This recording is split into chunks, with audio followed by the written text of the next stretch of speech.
They left me to die in the snow. Not quickly, not mercifully, slowly, deliberately, making sure I understood that this was punishment for the unforgivable crime of being unwanted.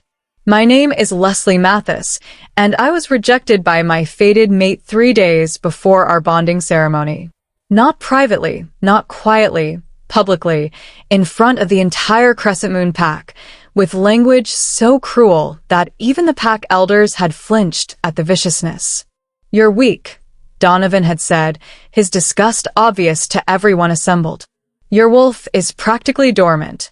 You have no useful skills, no family connections worth maintaining, and frankly, looking at you makes me embarrassed that the moon goddess paired us. I reject you, Leslie Mathis, formally and permanently. You are no longer my mate, no longer welcome in this pack, and no longer my problem." The rejection felt like dying. The mate bond breaking, that incomplete connection severing before it could fully form, had been agony that dropped me to my knees in front of everyone. But Donovan hadn't stopped there. He turned to the pack leadership and made his final declaration. "She's packless now.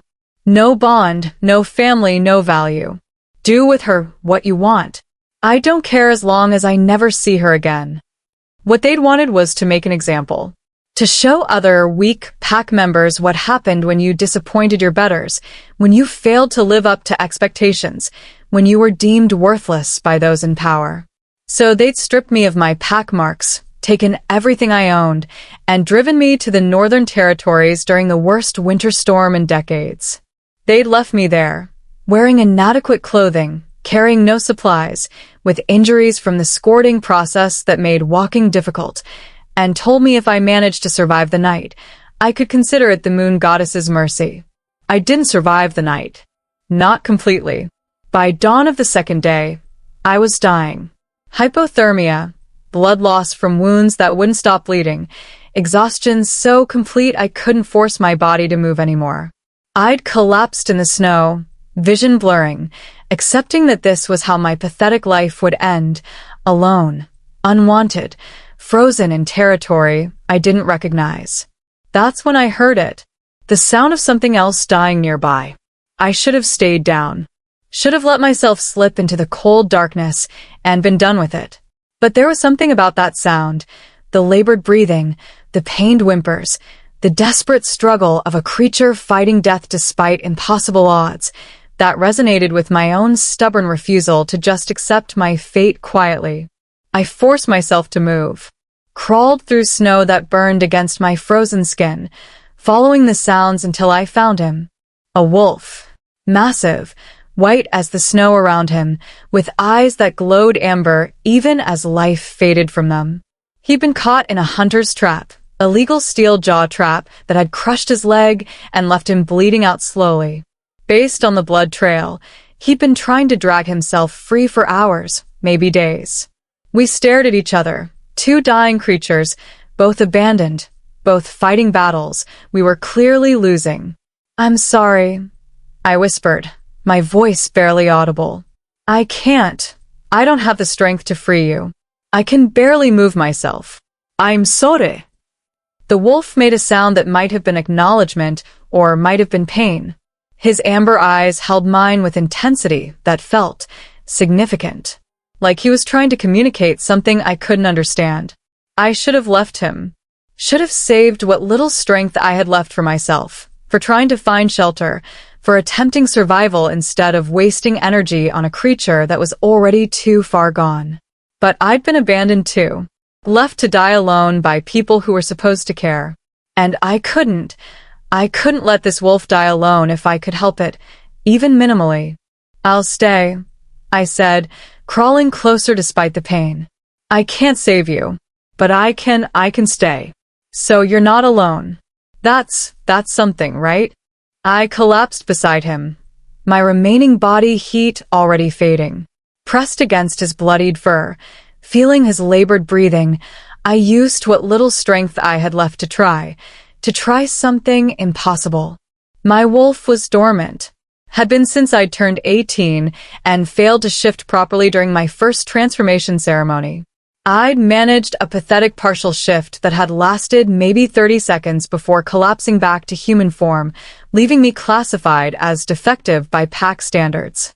But dormant wasn't completely dead, and desperate times made people try desperate things.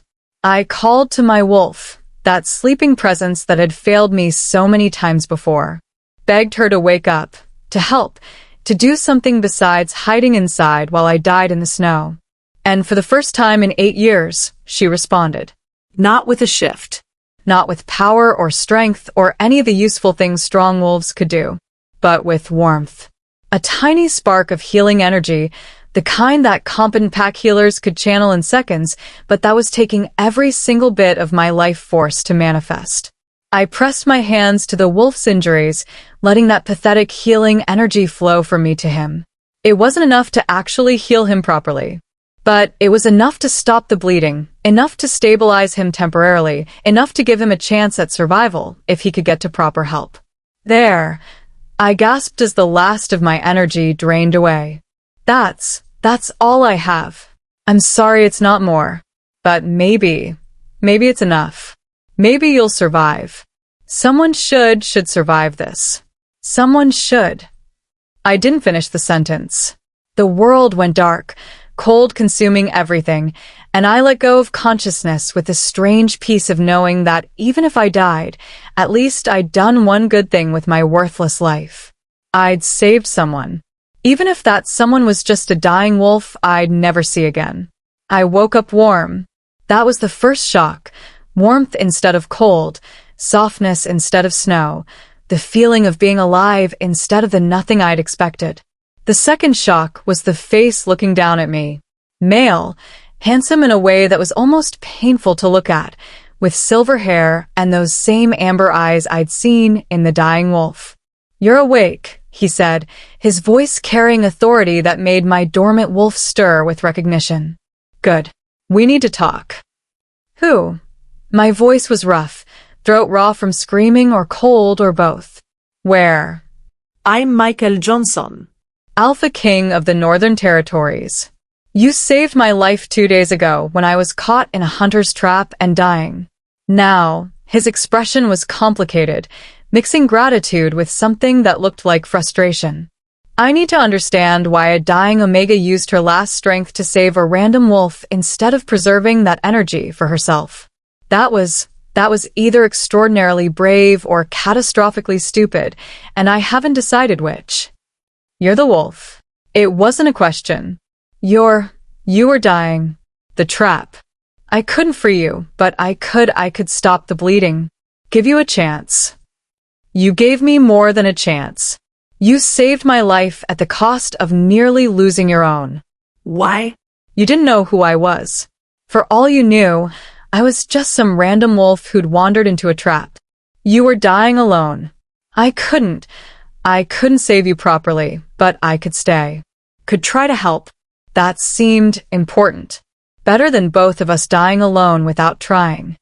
Michael stared at me for a long moment, something shifting in his expression. You were rejected. Recently, based on the fresh rejection scars. Your pack threw you out to die in the worst storm we've had in 20 years. You should have been focused entirely on your own survival. Instead, you wasted precious energy trying to save a dying animal. That's stupid. I know. Everyone's always said I make stupid choices. That I'm too weak, too emotional, too focused on things that don't matter. Donovan said. I stopped, not wanting to repeat the cruel things my rejected mate had said about me. Donovan is the one who rejected you? Yes. 3 days before our bonding ceremony. Publicly. In front of the entire Crescent Moon pack. Then they drove me to the Northern Territories and left me to die as punishment for being unwanted. The words came out flat, emotionless, because if I let myself feel anything about it, I'd start crying, and I couldn't afford that weakness in front of the Alpha King. The Crescent Moon pack abandoned a rejected Omega in my territories during a winter storm. Without supplies, without proper clothing, with injuries that should have been treated before transport. Michael's voice had gone cold, dangerous. That's That's a declaration of war by any reasonable interpretation of territorial law. They dumped a dying pack member in my jurisdiction without permission or notification. I'm not their pack member anymore.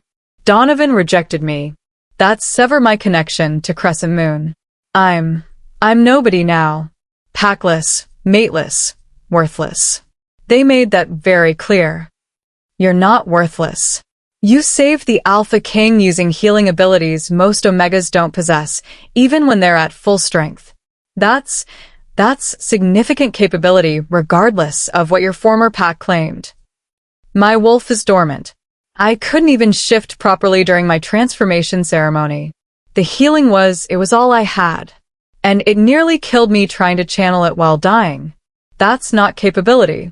That's desperation. Desperation that saved my life when I would have died otherwise. That counts as capability in my assessment. Michael's expression was serious. Leslie Mathis, I owe you a life debt. You saved me when you had every reason to prioritize your own survival. That creates obligation under wolf law that I take very seriously. You need pack, protection, medical care for your injuries, and time to recover from rejection trauma and near-death exposure. I'm offering all of that. Join the Northern Territories. Become part of my pack. Let me repay the debt by ensuring you never have to face death alone again. I stared at him, not quite processing what he was offering. You want me to join your pack? The Northern Territories? The most powerful pack in 5 regions? You want me, rejected, weak, packless me, to join? I want the Omega who saved my life to have the protection and support she deserves. Whether that Omega thinks she's weak is irrelevant to my assessment of her actual value. Michael's certainty was absolute. You have 3 options. Accept my offer and join the Northern Territories. Reject my offer and I'll arrange safe transport to whatever territory you prefer, or stay here as a guest while you recover and decide what you want to do with your life now that you're not dying in the snow. Those are your choices. Choose. What kind of choice was that? Accept protection from the most powerful alpha in 5 regions, reject it and likely die because I had no resources or support, or delay the decision while recovering in luxury I'd never experienced before. There was only one sensible answer. But sensible answers had never been my strength. Everyone at Crescent Moon had made that very clear. I'll stay, I said finally, while I recover. And then I'll decide about the pack. If that's acceptable, that's acceptable. Though fair warning, I'm very persuasive when I want someone to join my pack. You saved my life. I'm going to ensure you understand exactly how valuable you are, how wrong your former pack was about your worth, and why staying here is the best decision you'll ever make. That's a promise and a threat simultaneously. You're very confident for someone who was dying in a trap 2 days ago. I'm alive because of you. That makes me extremely confident about your value regardless of what anyone else has said. Michael stood, his presence commanding. Rest. Heal. Let my pack healers repair the damage your former pack inflicted. Then we'll discuss your future when you're strong enough to make informed decisions rather than just surviving moment to moment. After he left, I lay in the comfortable bed, softer than anything I'd ever slept on at Crescent Moon, and tried to process everything that had happened. I'd been rejected, abandoned, left to die in the snow. I'd saved a dying wolf who turned out to be the Alpha King. And now I was being offered protection, pack membership, and apparently aggressive persuasion about why I should stay. My life had gone from absolute worst to absolutely surreal in approximately 48 hours. And I had no idea what came next. But at least I was alive to find out. That was more than I'd expected 2 days ago when I'd collapsed in the snow and accepted my death. Sometimes survival came in unexpected forms, like saving a dying Alpha King who apparently didn't believe in letting life debts go unpaid. What have I gotten myself into? I whispered to the empty room. No one answered. But somewhere in my chest, my dormant wolf stirred with something that might have been anticipation. For the first time in 8 years, she was paying attention. That had to mean something. I just hoped it meant something good rather than something that would get me rejected all over again by a pack even more powerful than the one that had thrown me away. She was rejected and left to die in the snow. But she used her last strength to save a dying wolf. Turns out the wolf was the Alpha King. Now he owes her a life debt and wants her to join his pack. But Leslie's been told she's worthless her entire life. Can she accept that maybe she's actually valuable?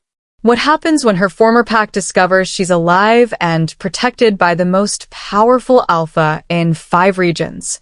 And what about that dormant wolf that's suddenly paying attention? Hit subscribe because this rejected Omega story is just getting started, and the Alpha King is very persuasive when he wants someone to stay. Also, life debts in Wolf Law are serious business, and this one is about to change everything. The first 3 days after waking up in the Alpha King's territory were disorienting in ways I couldn't have predicted. Not because of the luxury, though the bedroom they'd given me was larger than the entire apartment I'd shared with 3 other Omegas back at Crescent Moon, but because of how differently people treated me here. At Crescent Moon, being Omega meant being invisible unless someone needed something. It meant keeping your head down, speaking only when spoken to, accepting whatever scraps of attention or resources the higher-ranked wolves deigned to provide. It meant understanding that your value was measured entirely by your usefulness to others, and if you failed to be useful, you were disposable. Here, in the Northern Territories, people acted like I mattered. Lady Leslie, the healer, a kind-faced beta woman named Diana, said while checking my injuries for the 3rd time that day, "You need to stop apologizing every time I examine you. This is my job." I'm not inconvenienced by doing my job. I don't want to be a burden. I know you have other patients who are probably more important. Every patient is important. And you're not a burden. You're someone recovering from significant trauma who deserves proper medical care. That's not negotiable. Diana's firmness was gentle but absolute. Now, let me see those rejection scars. They're healing poorly, which suggests whoever performed the rejection ritual didn't bother doing it properly. The rejection scars were marks that appeared when a mate bond was severed, physical manifestations of the spiritual tearing that occurred during formal rejection. They typically healed within a few days if the rejection was performed correctly, cleanly, with at least minimal care for the rejected party's well-being. Mine had been festering for over a week now, painful and inflamed, making movement difficult. Donovan wasn't concerned about doing it properly, I said quietly. He was concerned about making it hurt, about demonstrating to everyone that rejecting me was the right choice because I deserved the pain. Diana's expression darkened.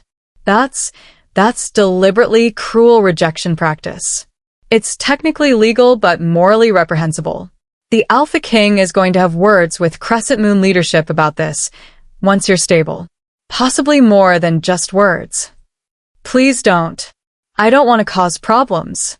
You didn't cause anything. Crescent Moon caused problems by practicing cruel rejection, by abandoning Packless Omega in another Alpha's territory without permission, and by generally behaving like they're exempt from basic wolf law. The Alpha King is just addressing those problems through appropriate diplomatic channels. Possibly aggressive diplomatic channels, but still technically diplomatic. He's going to start a war over me. I'm not worth. You saved his life. That makes you worth whatever he decides you're worth, and he's decided you're worth proper justice for what Crescent Moon did to you. That's his prerogative as Alpha King. Diana applied salve to the rejection scars with careful precision. These should heal properly now that you're receiving actual medical care. Though they'll leave marks. Rejection scars always do when they're inflicted this cruelly. I don't mind the marks. They're just proof that what happened was real. That I'm not imagining how bad it was. You shouldn't need proof. But I understand why you feel that way after what you've experienced. Diana finished her treatment and sat back. I need to ask your wolf. Your file from Crescent Moon says she's dormant, essentially non-functional except for the basic healing you channeled to save the Alpha King. Is that accurate? Yes. I couldn't shift during my transformation ceremony. Managed maybe 30 seconds of partial shift before collapsing. Since then, nothing. She's been asleep for 8 years, barely present except for occasional stirrings that never amount to anything useful. And the healing you used to save the Alpha King, where did that come from if your wolf is dormant? I don't know. Desperation? Some last reserve of power that activated because I was dying anyway? It nearly killed me to channel it. That doesn't seem like sustainable capability. Diana was quiet for a long moment, her expression thoughtful. Lady Leslie, I'm going to share something that might be difficult to hear. Your wolf isn't dormant. She suppressed. There's a difference. What? Dormant means inactive naturally. Wolves that haven't awakened because they're not ready or capable. Suppressed means inactive artificially. Wolves that have been forced into dormancy through external pressure, typically psychological trauma or sustained emotional abuse that makes shifting feel unsafe. Diana's voice was gentle. Your wolf isn't weak. She's protecting you the only way she knows how, by staying hidden where she can't be used against you. That doesn't make sense. I failed my transformation ceremony. Everyone saw me fail. That's not suppression. That's just being weak. A partial shift that lasted 30 seconds under immense social pressure from a pack that was clearly expecting you to fail is actually impressive control, not weakness. Most wolves who shift for the first time lose control completely. They can't hold the shift or they can't release it without help. You managed both controlled activation and controlled deactivation as a new shifter. That's advanced capability, not failure. But I couldn't shift again afterward. For 8 years, I've tried and nothing happened. How is that advanced capability? Because your pack treated that first shift like failure and punished you socially for it. Your wolf learned that shifting meant pain, humiliation, rejection. So she stopped shifting to protect you from those consequences. That's not weakness. That's survival adaptation to hostile environment. I stared at Diana, trying to process what she was saying.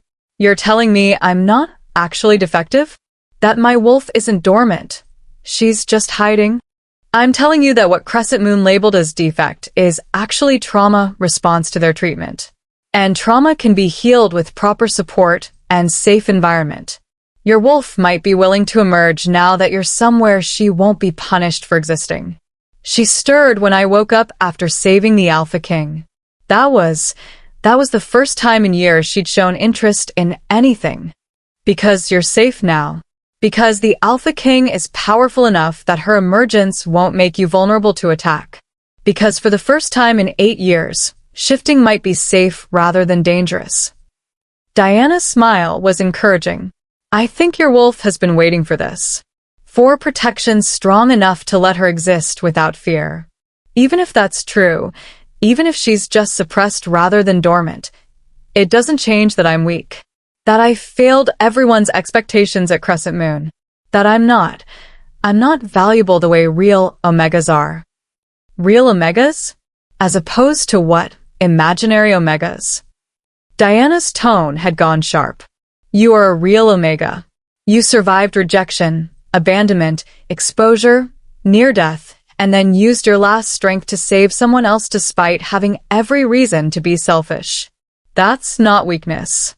That's extraordinary strength that was never properly recognized because your pack benefited from you believing you were worthless. Why would my pack benefit from that?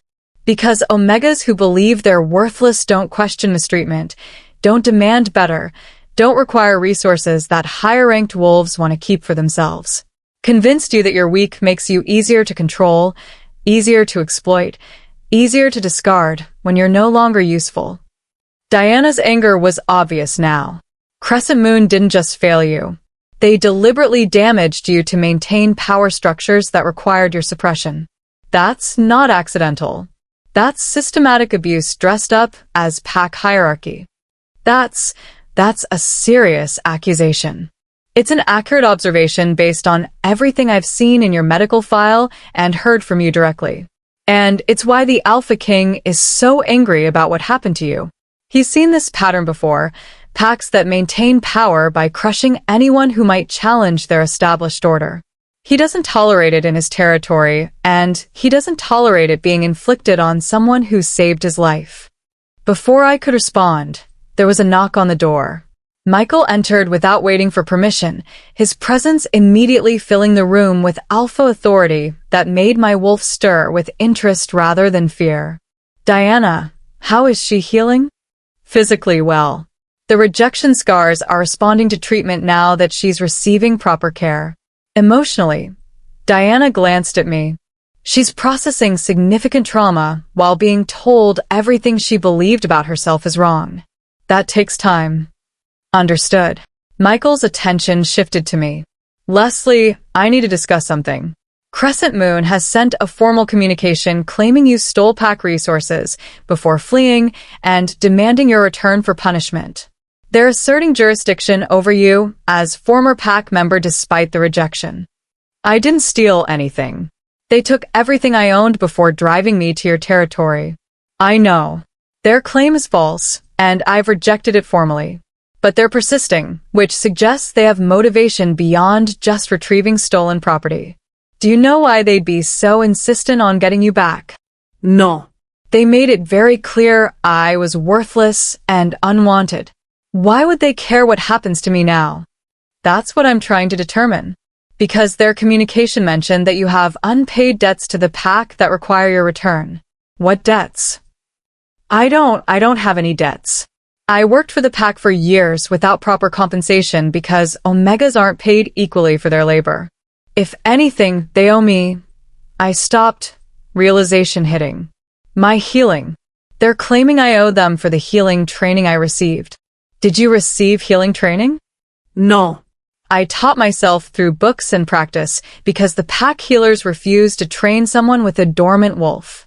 But if they're claiming they trained me, they could argue I owe them compensation for that training, and the debt could be substantial enough to require years of servitude to repay. That's fraudulent debt claiming. You can't charge someone for training they didn't receive. Michael's anger was cold and controlled. They're inventing debt to establish legal claim to you because what?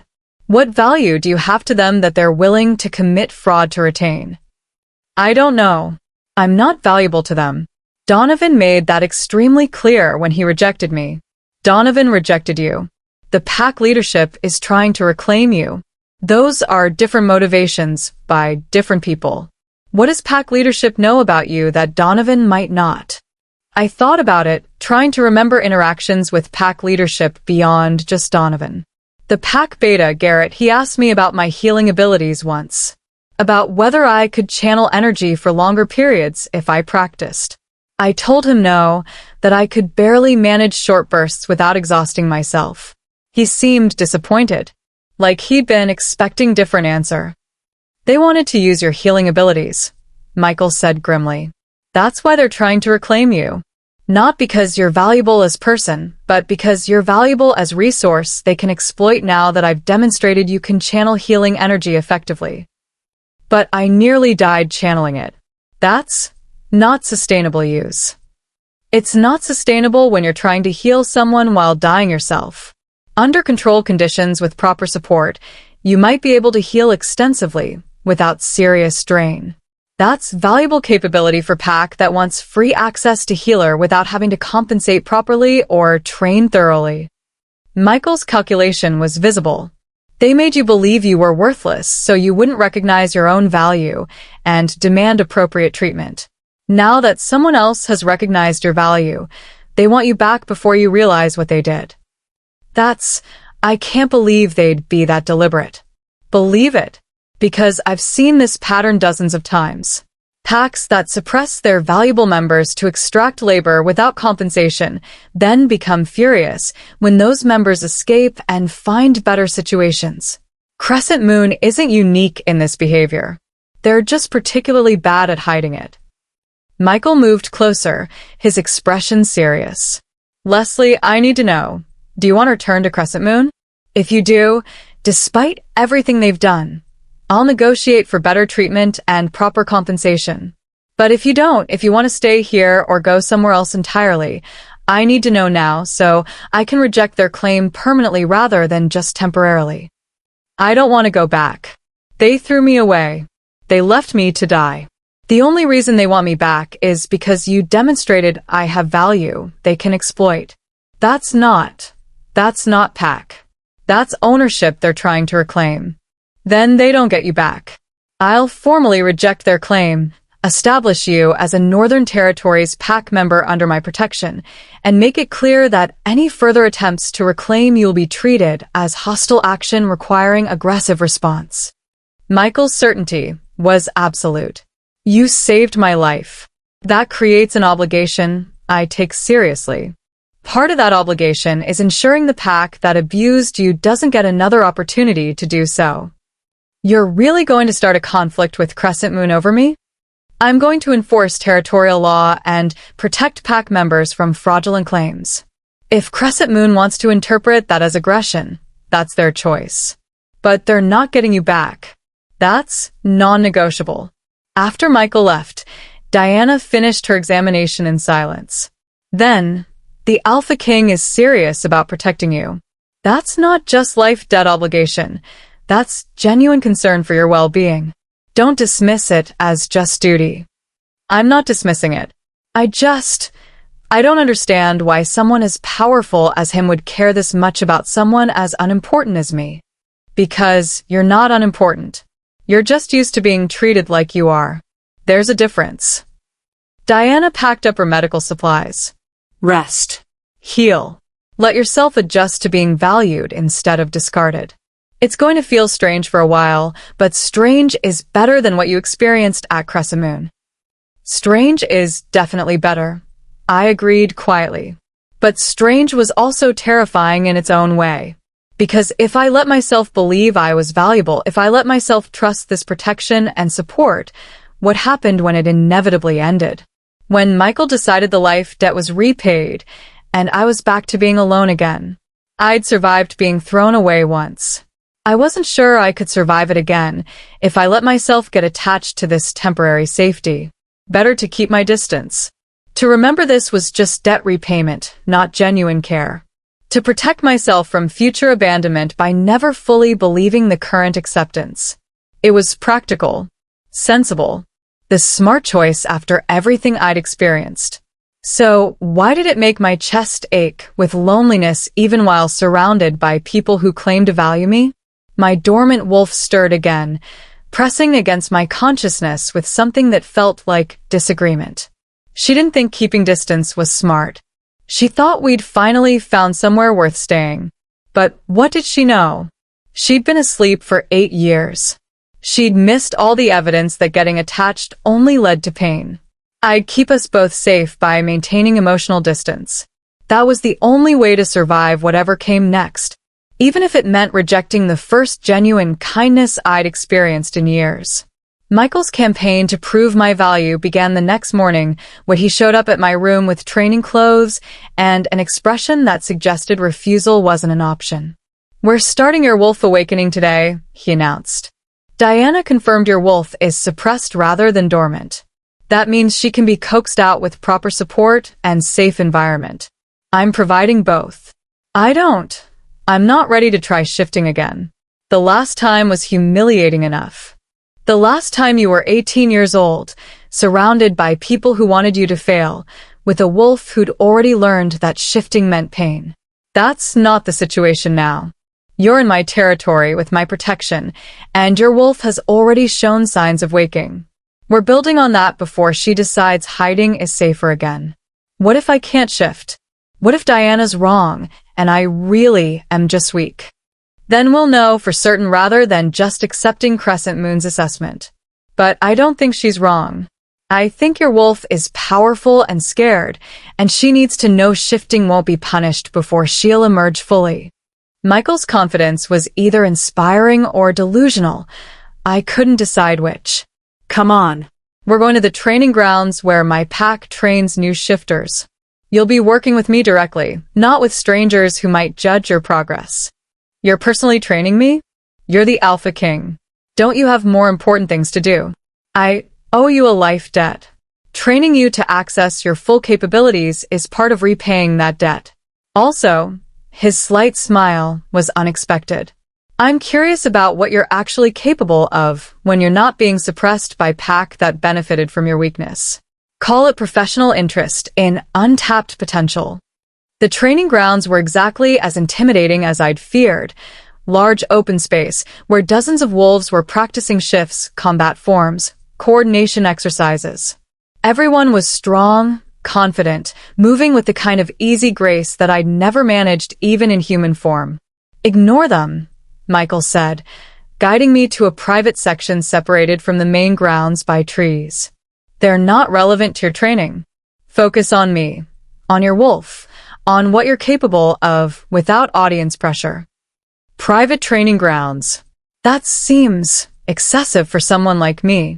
It's standard for new shifters who need supportive environment without performance pressure. You're not special case. You're just someone who deserves proper training rather than public spectacle. Michael gestured for me to stand in the center of the clearing. Now, close your eyes. Reach for your wolf. Don't try to force a shift, just make contact. Let her know you're trying to connect rather than trying to control. I closed my eyes, reaching inward for the sleeping presence that had been dormant for 8 years. She's not responding. She's still hiding. She's listening. I can feel her attention, even if you can't. Keep trying. Talk to her if that helps. Explain that shifting is safe now, that no one here will punish her for existing. That feels ridiculous. Talking to my own wolf like she's separate person. She is separate person. Different aspect of you with her own survival instincts and decision-making process. Treat her like partner rather than like tool you're trying to activate. Michael's voice was patient. Tell her what you told me about saving my life. About using healing when you were dying. About making the choice to help instead of just preserving yourself. She responded to that. She gave you the power you needed despite years of hiding. Remind her of that moment. I took a breath, feeling foolish but trying anyway. You woke up when I was dying to save him. You gave me healing energy when I had nothing left. You decided helping was more important than hiding. That was brave. And I'm asking you to be brave again. To come out. To trust that we're safe now. That shifting won't be punished here. Please. I need you. My wolf stirred. Not just surface acknowledgement, but actual movement, pressing against my consciousness with cautious interest. She's responding, Michael said quietly. Keep going. She's considering emergence. We've been alone for so long. I continued, tears forming behind my closed eyes. Just you and me, hiding from everyone because that was safest. But we're not alone anymore. We have protection. We have pack. Real pack, not the kind that throws us away. We could try being whole again. We could see what we're actually capable of when we're not too scared to try. Please. I'm tired of hiding. Aren't you tired of hiding? The shift hit like explosion. Not the controlled partial shift I'd managed years ago, but full transformation that tore through me with 8 years of pent-up energy. I felt my body changing, bones restructuring, for emerging, senses expanding to include things I'd never perceived before. When the transformation completed, I was on 4 legs, looking at the world through wolf eyes for the first time in 8 years. And I was huge. Not massive like Michael's wolf form, but significantly larger than the average Omega wolf. My fur was pale, almost silver in the morning light, and I could feel power thrumming through muscles that had never been properly used. Leslie, Michael's voice was filled with something that might have been awe. Your wolf is beautiful. And she's not small. You're nearly the size of beta wolves. That's not weak Omega presentation. That's a hidden power that was never allowed to fully manifest. I tried to respond, managing only a confused whine that came out louder than intended. Don't try to speak yet. Just experience being shifted. Move around. Get comfortable in this form. Your wolf needs to remember what it feels like to exist without fear. Michael shifted himself, his massive white wolf appearing in a smooth transition that spoke of years of perfect control. We spent the next hour just existing in wolf form, Michael leading me through the private grounds, showing me how to move properly on four legs, how to use senses that were enhanced in ways I'd never experienced before. It was overwhelming and perfect simultaneously. Every sound was clearer. Every scent carried information I never had access to. Every movement felt powerful in ways my human form never had. This is what you were meant to experience at 18, Michael said once we'd both shifted back to human form. Full transformation, confident movement, access to your wolf's capabilities without fear or suppression. Crescent Moon denied you this. They made you believe you were defective when actually you were just scared. I didn't know it could feel like this. Being shifted. I thought it was supposed to be difficult, supposed to require constant effort to maintain. This felt natural. Easy. Because your wolf isn't weak. She never was. She was just protective of you in the only way she knew how, by staying hidden where she couldn't be used against you. Michael's expression was serious. You need to understand something, Leslie. What Crescent Moon did to you, convincing you that normal fear response to abuse was actually inherent weakness, that was deliberate. They benefited from you believing you were defective because it kept you compliant, kept you from questioning their treatment, kept you from recognizing your own value and demanding better. You keep saying that. But why? What benefit was there in convincing me I was worthless? Control. Exploitation. The ability to use your healing capabilities without fair compensation because you believed you should be grateful for whatever scraps they provided. Diana told me about the fraudulent debt claim, about how they're saying you owe them for training you never received. That's not new behavior. That's a continuation of a pattern they've been using for years, making you believe you owed them everything while they provided nothing. I can't accept that it was that deliberate, that they'd be that calculated about damaging me. Then let me show you something. Michael pulled out a document I recognized, my official pack file from Crescent Moon, the one they were required to provide when transferring pack members. Look at your designation. What does it say? I scanned the document, finding my designation listing, Omega, rank 3, healing affinity, suppressed, recommended assignment, resource management. Healing affinity suppressed, I read aloud. What does that mean? It means your pack leadership knew you had healing capabilities. They documented it officially. And then they suppressed it deliberately rather than training it properly. That's not accidental oversight. That's intentional prevention of your development, so they could exploit your abilities without having to acknowledge them formally. But why document it if they were going to suppress it? Because they needed an official record of your capabilities for internal pack use, while preventing you from knowing your own value. This document shows they knew exactly what you were capable of. They just made sure you never found out. Michael's anger was controlled, but obvious. This is why I'm training you personally. Because you deserve to know what you're actually capable of without suppression, without abuse, without pack politics designed to keep you weak. You're going to shift every day. You're going to practice healing under supervision. You're going to learn exactly how strong you actually are. And then you're going to make an informed decision about whether you want to stay here or go elsewhere, based on actual knowledge of your capabilities rather than just lies you were told by pack that benefited from your ignorance. You're very committed to this. I'm committed to repaying my life debt properly. That means ensuring you have every advantage I can provide, every opportunity to develop your full potential, every resource necessary to recover from what Crescent Moon did to you. That's not negotiable. Michael's certainty was grounding. Now, let's practice the shift again. Your wolf emerged once. She needs to know she can emerge repeatedly, without punishment before she'll trust this is permanent safety rather than temporary exception. We practiced shifting for 3 more hours, in and out, human to wolf and back, until the transition felt smooth rather than forced. My wolf stopped hesitating, stopped checking for threat before emerging, and started to trust that this environment was actually safe. You're doing well, Michael said after the final shift of the day. Much better than most new shifters who are just learning control. Your wolf has natural talent that was never allowed to develop. With regular practice, you'll be shifting effortlessly within a month. A month seems optimistic. I'm the Alpha King. I don't do optimism. I do accurate assessment. You'll be shifting effortlessly within a month. You'll be channeling healing without exhausting yourself within 6 weeks, and you'll be unrecognizable from the scared Omega who thought she was worthless within 3 months. That's not optimism.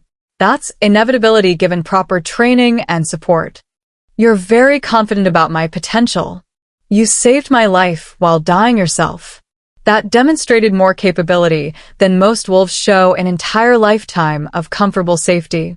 I'm just making sure you recognize what you're actually capable of when you're not being actively suppressed. I wanted to argue, wanted to maintain my defensive belief that I was fundamentally weak, and he was just being kind out of debt obligation. But I'd shifted, fully successfully multiple times. I'd felt my wolf's power, not dormant weakness, but suppressed strength that was finally being allowed to exist. Maybe Diana and Michael were right. Maybe I wasn't effective. Maybe I was just damaged by pack that had needed me to believe I was worthless so they could exploit me without guilt. That was a lot to process. I need time, I said quietly, to think about everything, to adjust to all of this. Take all the time you need. Just remember, you're safe here. You're valued here. And you're never going back to pack that threw you away unless you explicitly choose to return. That's my promise to you as Alpha King and as someone whose life you saved. Michael's hand found my shoulder briefly. Now go rest. Shifting takes energy even when you're doing it right, and you've done it multiple times today. Diana will bring you dinner and check your recovery progress.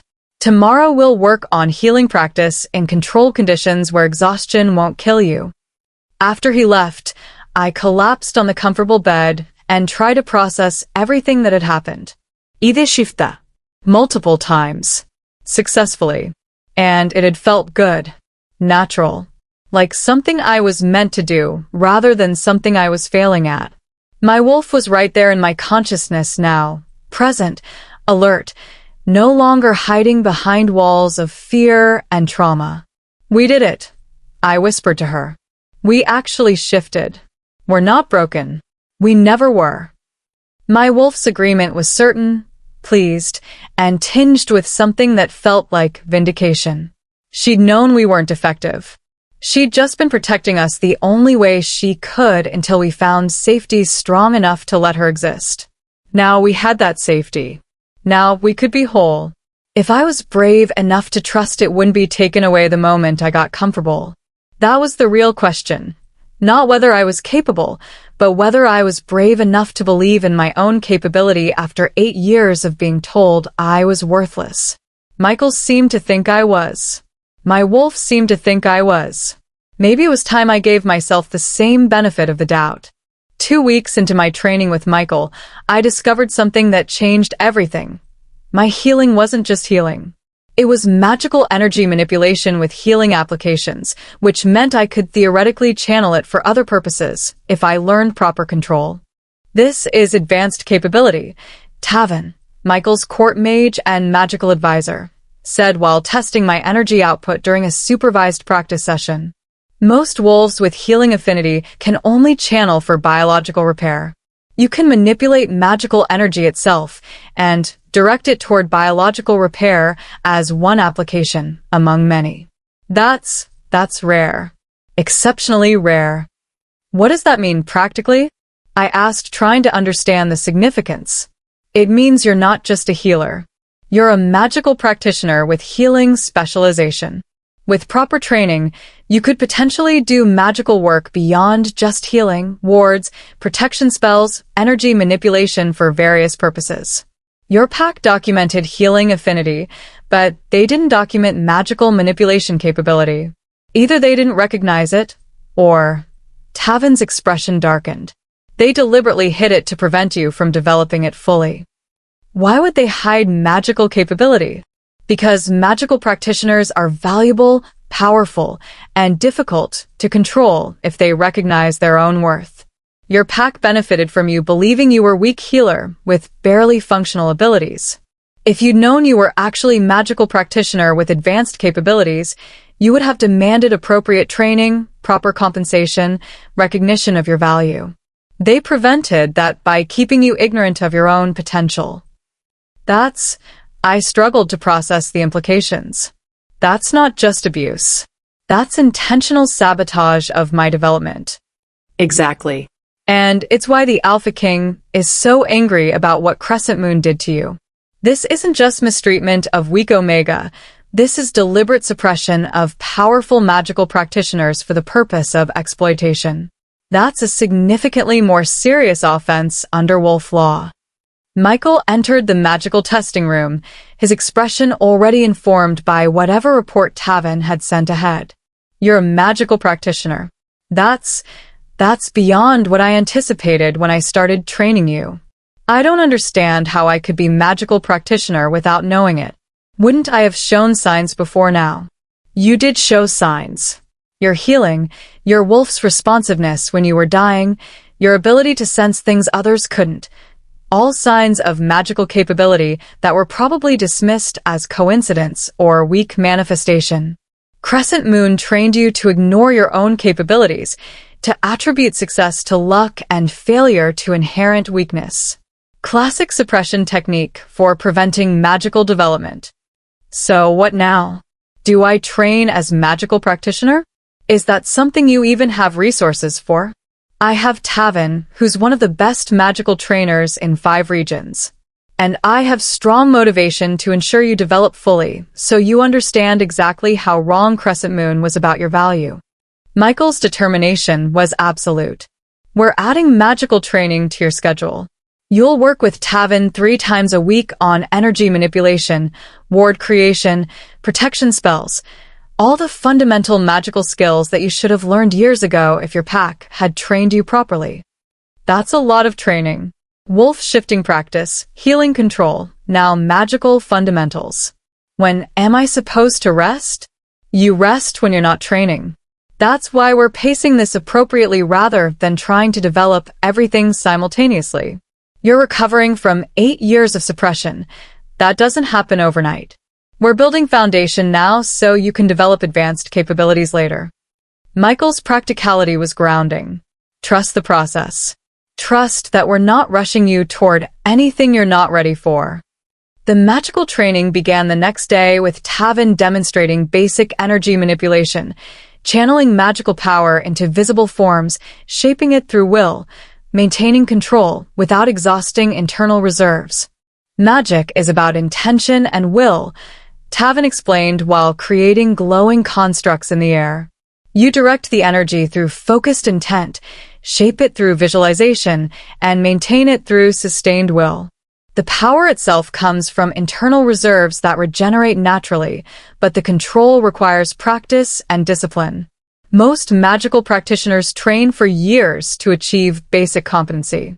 You're starting late, which means we'll be accelerating through fundamentals to reach functional capability quickly. How long until I'm functionally competent?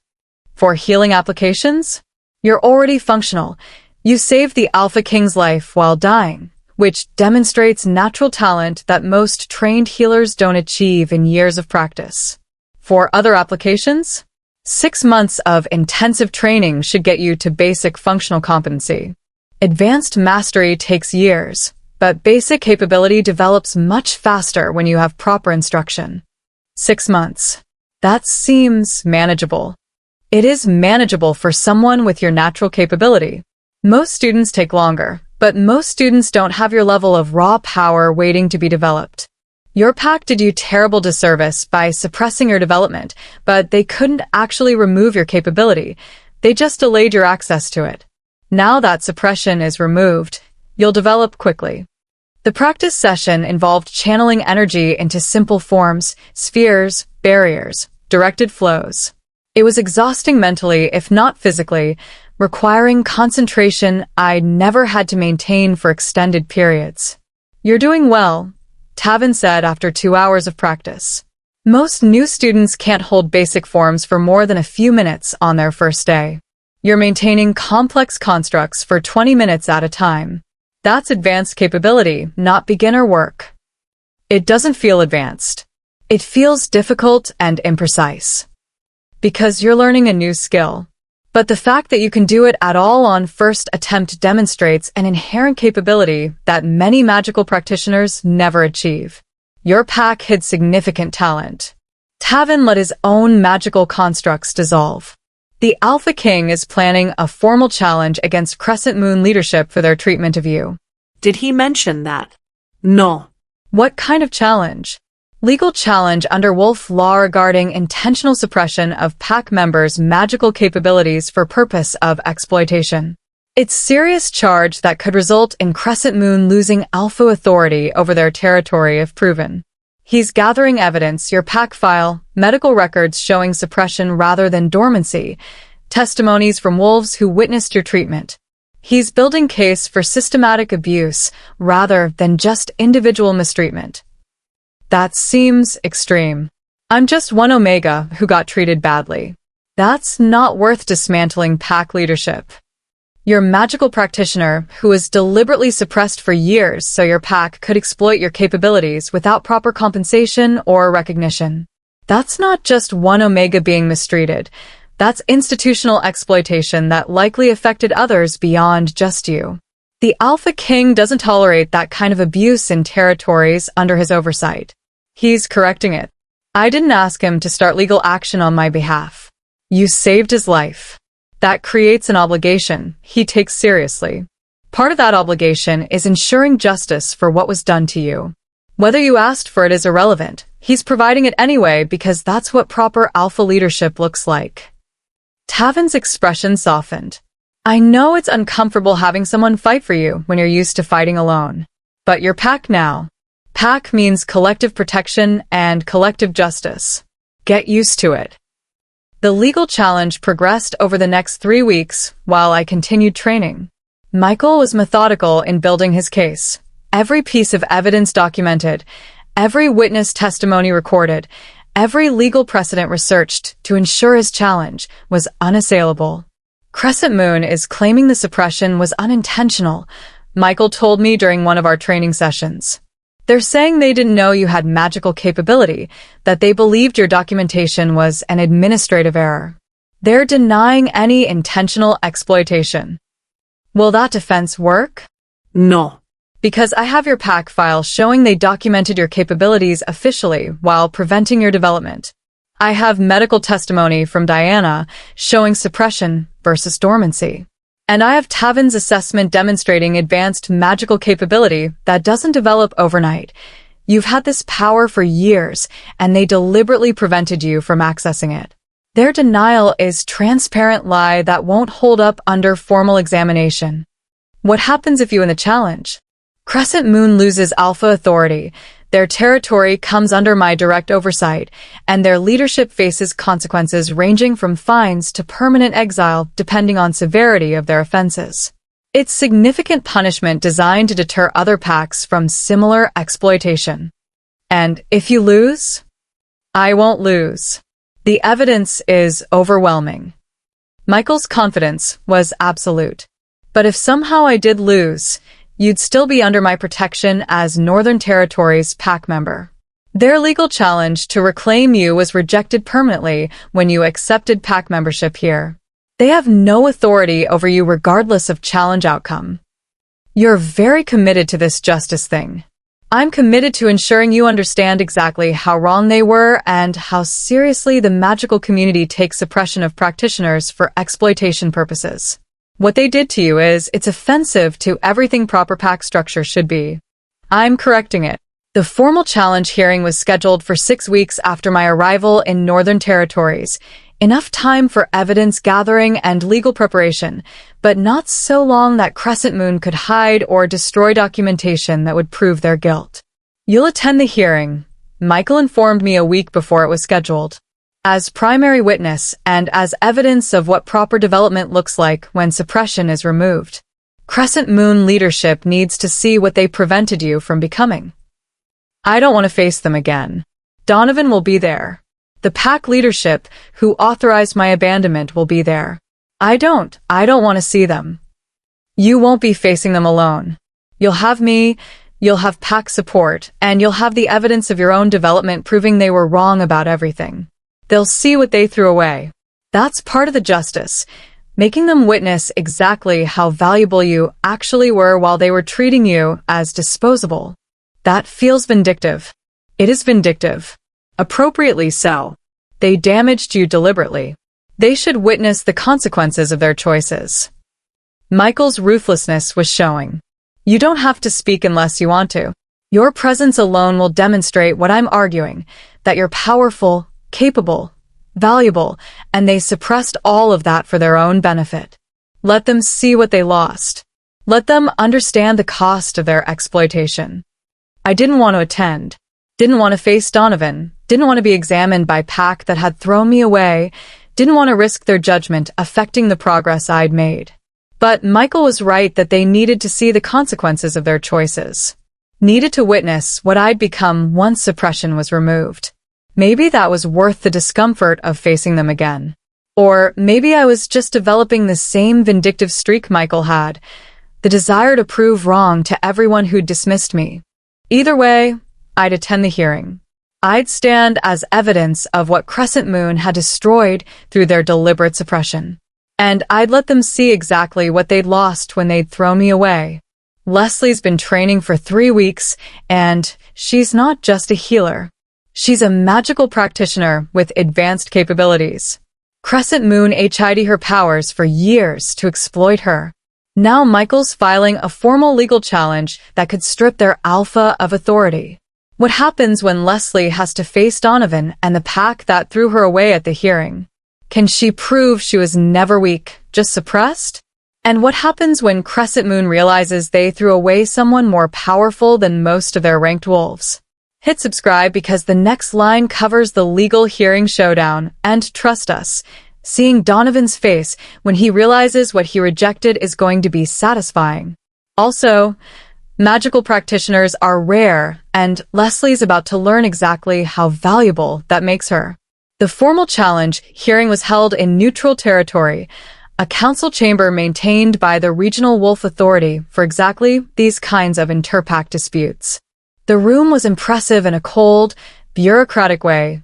High ceilings, formal seating arranged in tiers, a raised platform where the presiding council members would sit in judgment.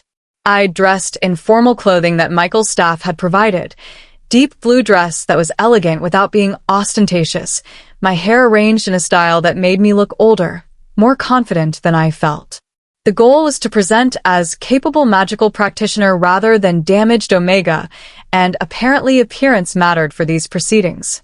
You look nervous, Michael observed as we waited in the preparation room before the hearing began. That's normal. You're facing Pack that abused you while they attempt to defend their actions. Anyone would be nervous.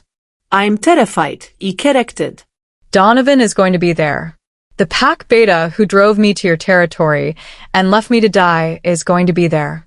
Everyone who participated in making me believe I was worthless is going to be watching while I'm examined as evidence.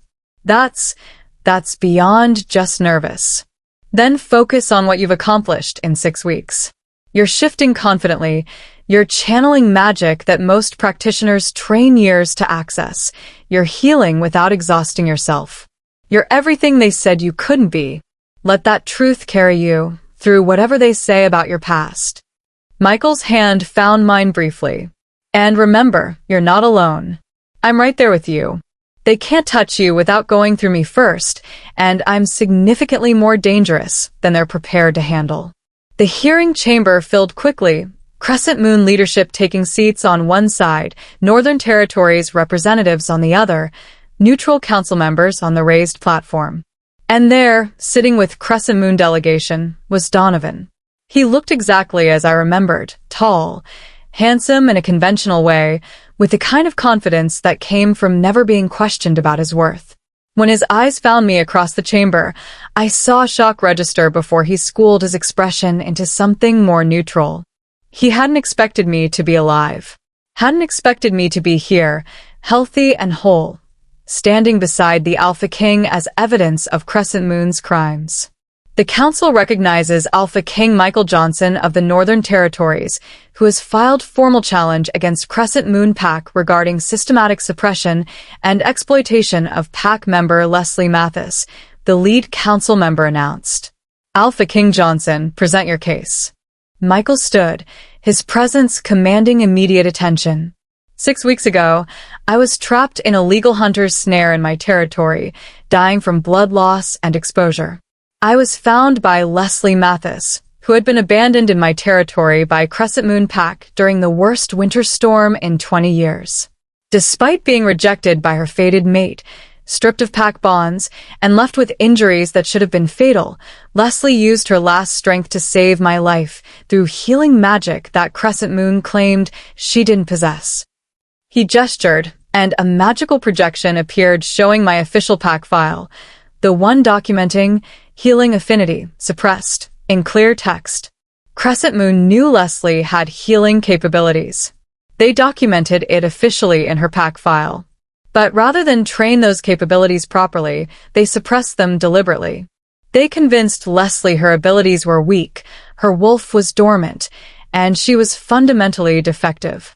They did this, Michael's voice hardened, so they could exploit her healing capabilities without proper compensation, training, or recognition. They benefited from her believing she was worthless, because worthless PAC members don't demand fair treatment. That's speculation. The Crescent Moon Alpha, Robert, objected. We had no knowledge of any magical capabilities. The documentation was administrative error. Then explain why your PAC Beta specifically asked Leslie about sustained healing channel capacity, Michael interrupted, displaying another document, testimony Diana had collected for me about Garrett's questioning. That's not casual conversation. That's assessment of exploitable capability. You knew what she could do. You just made sure she never knew it herself. The council members examined the evidence, their expressions growing increasingly concerned. This wasn't just mistreatment, it was documented, systematic suppression, with clear exploitation motive. The council will hear testimony from Leslie Mathis, the lead council member declared. Lady Leslie, please approach. I stood on shaking legs, walking to the testimony platform while feeling every eye in the chamber on me. Donovan's gaze was particularly intense, his shock still visible despite attempts to hide it. Lady Leslie, the council member said gently, clearly recognizing I was nervous, please describe your experience with healing training at Crescent Moon PAC. I received no formal training, I said, my voice steadier than I'd expected. I taught myself through books and practice because the PAC healers refused to train someone with a dormant wolf. When I asked for training, I was told I was wasting their time, that my attempts at healing were more likely to harm than help, and that I should focus on tasks appropriate for my rank rather than pursuing capabilities I didn't have. Yet you successfully saved the Alpha King's life while dying yourself. That suggests significant capability beyond what untrained practitioners should possess. I didn't know I could do it until I tried. I thought it was desperation channeling something that wasn't really there. But according to Tavin, the Northern Territories court mage, I was actually channeling advanced magical manipulation that I developed unconsciously through years of unsupervised practice. The Crescent Moon's refusal to train me meant I developed power without proper control, which is why it nearly killed me to use it. And your wolf, Crescent Moon documented her as dormant. Is that accurate? No. Diana, the Northern Territories head healer, assessed my wolf as suppressed rather than dormant. She was hiding to protect me from a PAC that punished any display of capability beyond what they decided I should have. Once I was in safe environment with proper support, she emerged fully. I can shift confidently now, multiple times daily, without difficulty.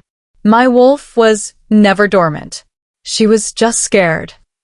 The council members made notes, clearly finding Diana's assessment more credible than Crescent Moon's original documentation.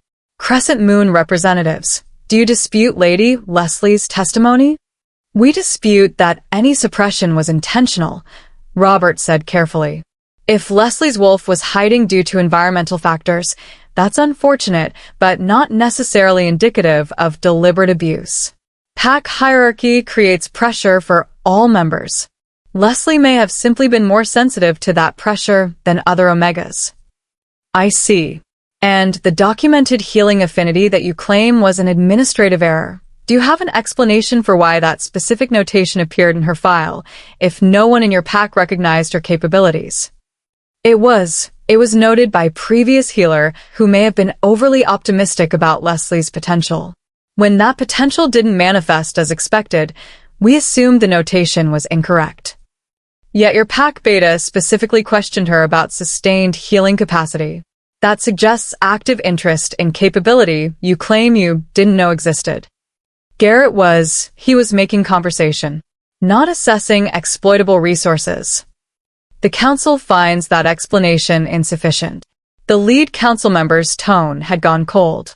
The evidence demonstrates clear pattern of suppression and exploitation. Crescent Moon documented Lady Leslie's capabilities while preventing her from accessing them, questioned her about those capabilities while denying her training, and ultimately abandoned her in another Alpha's territory when she proved insufficiently compliant to ongoing exploitation. These are serious violations of pack law and magical practitioner rights. We're prepared to offer compensation, Robert said quickly, clearly recognizing the ruling was going against them. Financial restitution for training Leslie should have received, formal apology for mistreatment, and... Lady Leslie is not seeking compensation from Crescent Moon, Michael interrupted. She's Northern Territories pack member now, under my protection permanently. Your authority over her ended when you abandoned her to die. What I'm seeking is justice, acknowledgement of wrongdoing and consequences significant enough to deter other packs from similar exploitation. What consequences are you proposing? The council member asked. Removal of Alpha authority from Robert for failure to protect pack member from systematic abuse. Permanent exile for Beta Garrett for active participation in exploitation and abandonment. Mandatory magical practitioner audits for all Crescent Moon pack members to ensure no one else is being suppressed similarly. And formal censure that remains on their pack record permanently. Those are severe consequences, Robert protested. For treatment of one Omega who by her own admission was difficult to train and manage. I was difficult to manage because you were trying to exploit me, I said, anger finally overriding my fear. Asked questions, wanted actual training, expected compensation for work I was doing. That made it difficult compared to Omegas who just accepted whatever treatment you provided. But that doesn't make your exploitation acceptable. It makes your response to reasonable requests abusive. Leslie was rejected by her fated mate, Robert continued, clearly desperate now. That's not pack decision. That's an individual choice. We can't be held responsible for Donovan choosing to reject. I reject because you told me to. Donovan was standing now, his composure cracking. You said she was weak, that the bond would damage my standing, that I'd be better off waiting for a stronger mate. I rejected her because pack leadership advised it, not because I wanted to. The chamber went silent. That was not testimony that helped Crescent Moon's defense. You rejected your fated mate because pack leadership told you to? The council member's voice was dangerously quiet. That's manipulation of mate bonds for political purposes. That's beyond just exploitation of magical capabilities. That's interference with sacred bonds designated by the moon goddess herself. We were protecting Donovan's future. Robert tried to recover. Fated bonds don't always align with pack needs. We advised him to make strategic choice rather than just accepting biological imperative. You advised him to reject his fated mate so you could maintain exploitation of that mate's capabilities without interference from protective bond partner. Michael's rage was cold and controlled. That's not protecting pack members' future. That's ensuring continued access to exploitable resource by removing her primary protection. That's beyond what I anticipated when I filed this challenge. This isn't just systematic abuse. This is conspiracy to manipulate mate bonds for exploitation purposes. The council members were conferring quietly, their expressions grave. This had escalated from serious violation to catastrophic abuse that threatened fundamental pack structures. Crescent Moon Pack, the lead council member said finally, the evidence demonstrates not just suppression and exploitation, but active manipulation of mate bonds to maintain that exploitation. This is among the most serious violations this council has adjudicated. We rule in favor of Alpha King Michael Johnson's challenge. Alpha Robert is removed from authority effective immediately. Beta Garrett is exiled permanently from all recognized territories. Crescent Moon Pack will undergo mandatory oversight by Northern Territories until such time as proper leadership structure is established and all pack members are assessed for similar suppression or exploitation. This is excessive. Robert was standing now, his composure completely shattered.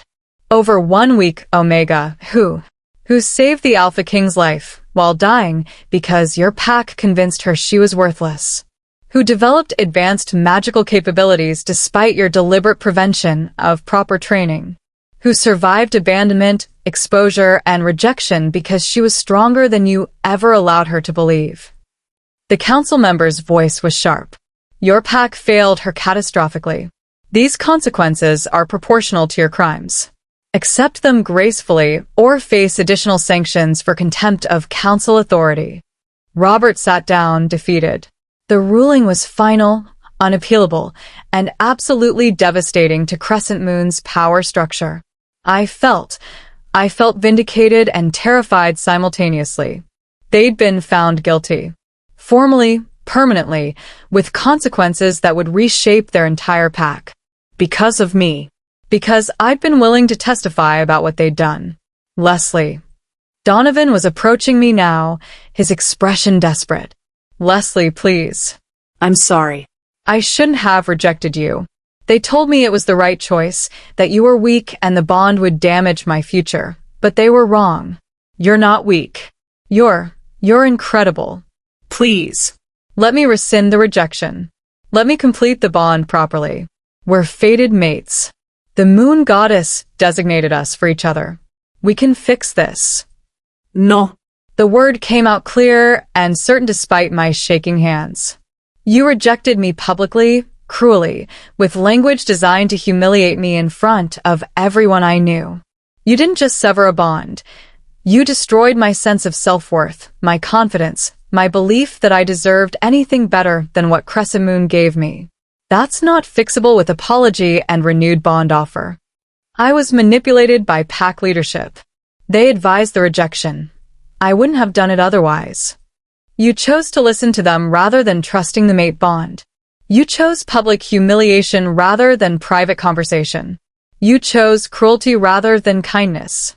Those were your choices, regardless of who advised them. And I'm choosing now to reject your offer permanently. I met his eyes steadily. I don't want to be bonded to someone who thinks I'm only valuable because other people recognize my worth. I want a partner who values me inherently, not just because it's politically advantageous. That's not you. That's never going to be you. You're bonding with him, Donovan said, his attention shifting to Michael with sudden understanding. The Alpha King. That's why you're rejecting me. You want more powerful mate. I'm rejecting you because you rejected me first, and I learned to live without you. Whether I bond with anyone else is irrelevant to that decision. I turned away from him, done with the conversation and done with Crescent Moon entirely. I'm in the Northern Territories pack now. Whatever relationship I have or don't have with the Alpha King is none of your concern. Michael's hand found my shoulder, his presence supportive without being controlling. The hearing is concluded. Leslie, we're leaving. Crescent Moon, you'll receive formal documentation of council rulings and oversight procedures within the week. Cooperate with the transition or face additional consequences. We left the chamber, Michael guiding me through the crowds and out to where his vehicle was waiting. I was shaking from adrenaline, from anger, from relief that it was finally over and I'd survived the confrontation without breaking down. You did well, Michael said once we were safely away from the hearing chamber. Standing up to Donovan, articulating what they'd done clearly, maintaining composure despite obvious distress. That was impressive testimony. I almost lost it when Donovan tried to rescind the rejection. When he acted like apology and renewed bond offer would fix everything they'd done. My voice was shaking now that the adrenaline was fading. Like I'm just supposed to forget the cruelty because they've decided I'm valuable now. You're well within your rights to refuse him permanently. Rejected bonds can be reinstated, but only with mutual consent. You're not obligated to accept just because he's changed his mind. Michael's tone was careful. Though I should mention, if you want to accept him, if you want to complete the original fated bond despite everything that's happened, I'll support that choice. My personal feelings are irrelevant to your right to choose your own mate. Your personal feelings? I looked at him, suddenly paying attention to nuance I'd been too distressed to notice before. What personal feelings? The ones that make me hope you'll refuse Donovan permanently so I can pursue bonding with you myself once enough time has passed that it's not just rebound from rejection. Michael's expression was carefully neutral. I'm attracted to you. I admire your strength, your capability, your determination to help others even when you're suffering. I think we'd be compatible, mates beyond just the life debt and pack bond. But I'm not going to pressure you or rush you or make you feel obligated because of the power differential between us. If you want to explore potential bonding, we do it at your pace, with your consent, without any obligation beyond what you choose freely. I stared at him, not quite processing what he'd just said. You want to bond with me. You, the Alpha King, want to bond with rejected Omega who spent 8 years believing she was defective. I want to bond with powerful magical practitioner who saved my life while dying herself, who shifted successfully after 8 years of suppression, and who demonstrated moral courage by helping someone else despite having every reason to be selfish. That's who you actually are, regardless of what Crescent Moon convinced you to believe about yourself. I don't know what to do with that information. I'm still processing the hearing, still adjusting to being declared valuable by formal council ruling, still everything. I can't make decisions about bonding right now. I know. That's why I'm telling you now, but not expecting an answer now. Take your time. Process everything that happened. Heal from the rejection trauma and the suppression damage. Figure out who you are without Crescent Moon's lies defining you. Then, when you're ready, if you're interested in exploring bonding with me, I'm available and willing. If you're not interested, I'll respect that and we continue as Alpha and Pack member without romantic complications. Either outcome is acceptable to me as long as it's your genuine choice. You're very calm about this for someone confessing romantic interests. I'm patient, and I'm confident that once you're fully healed and developed, you'll recognize that we're compatible in ways that go beyond just life debt or pack hierarchy. But that recognition needs to come from you, not from me pressuring you toward convenient conclusion. Michael's slight smile was unexpected. I can wait. I've waited 15 years for the right mate. I can wait a few more months for you to decide if you want that mate to be me. You're very certain I'm the right mate despite knowing me for only 6 weeks. You saved my life. You demonstrated moral courage under impossible circumstances. You developed capabilities in 6 weeks that most practitioners take years to achieve. You refused to accept Donovan's reinstatement offer despite social pressure to accept fated bond. That's everything I'd want in mate. The only question is whether you want me in return once you're stable enough to make that decision clearly. I don't know what I want beyond just feeling safe and valued. That's new enough that adding romantic complications seems overwhelming. Then we don't add complications. We just continue as we have been, training, development, building trust and partnership without romantic pressure. The bonding option exists if you want it eventually. It's not disappearing just because you're not ready to consider it now. Michael's patience was genuine rather than performative. I'm not going anywhere. Take all the time you need. I nodded, not trusting myself to articulate the complex emotions swirling through my chest. Michael wanted to bond with me. The most powerful alpha in 5 regions found me attractive, compatible, worthy of romantic pursuit.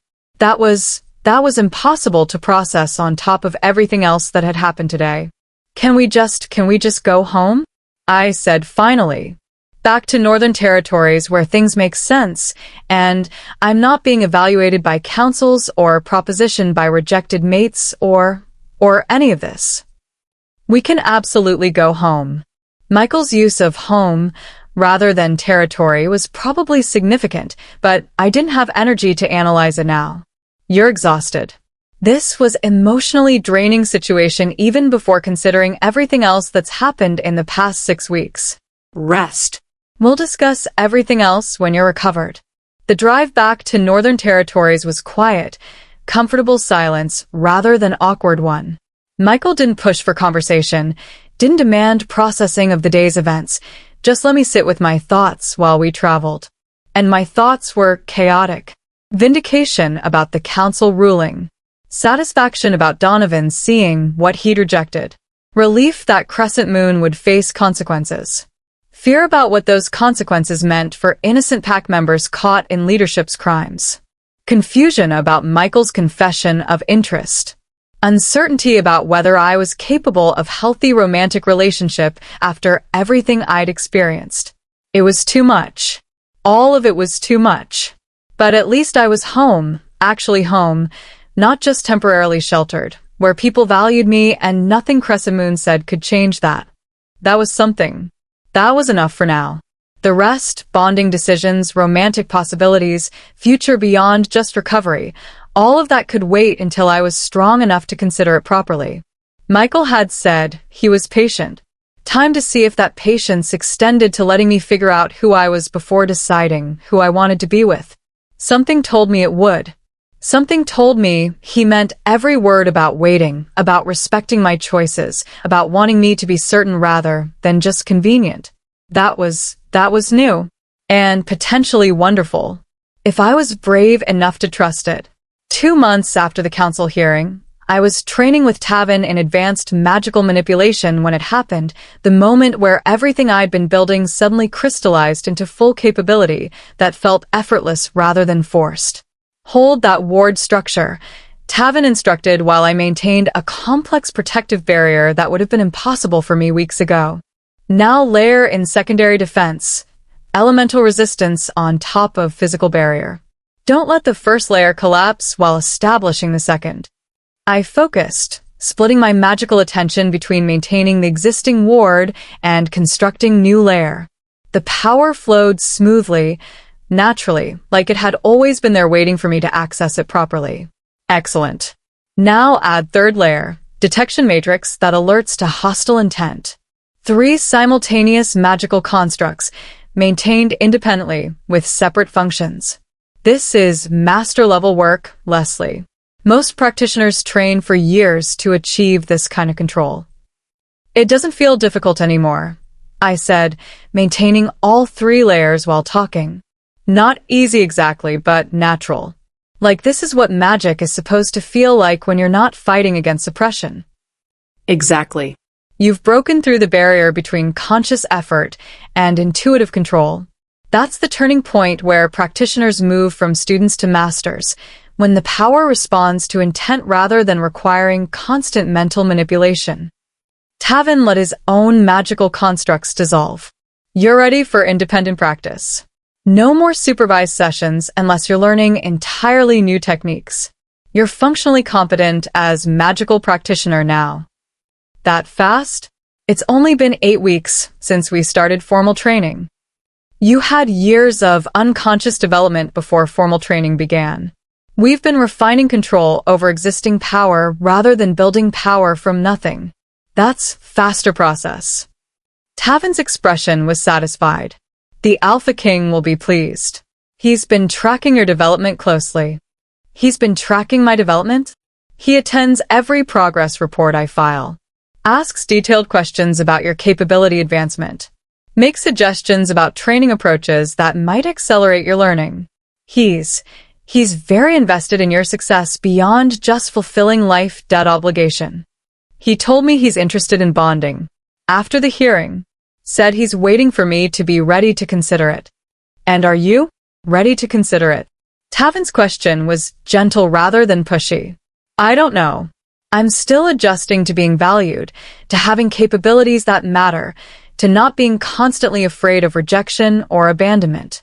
Adding a romantic relationship to that seems complicated when I'm not even sure who I am without Crescent Moon's definitions. That's fair. Though I'd suggest that who you are is becoming clearer through your training and development. You're powerful, capable, morally courageous, and determined to help others even when it's not personally advantageous. Those are consistent traits regardless of what Crescent Moon tried to convince you about yourself. But are those traits enough to be a mate to Alpha King? He needs a partner who understands political complexities, who can handle diplomatic situations, who's not going to be a liability because of past trauma. I'm not that. I'm just recovering an abuse victim who happens to have magical capabilities. Your magical practitioner who saved the Alpha King's life, who testified against your former pack despite legitimate fear, and who's developed master-level capabilities in 8 weeks of training. That's not just anything. That's exactly the kind of partner a smart Alpha King would want.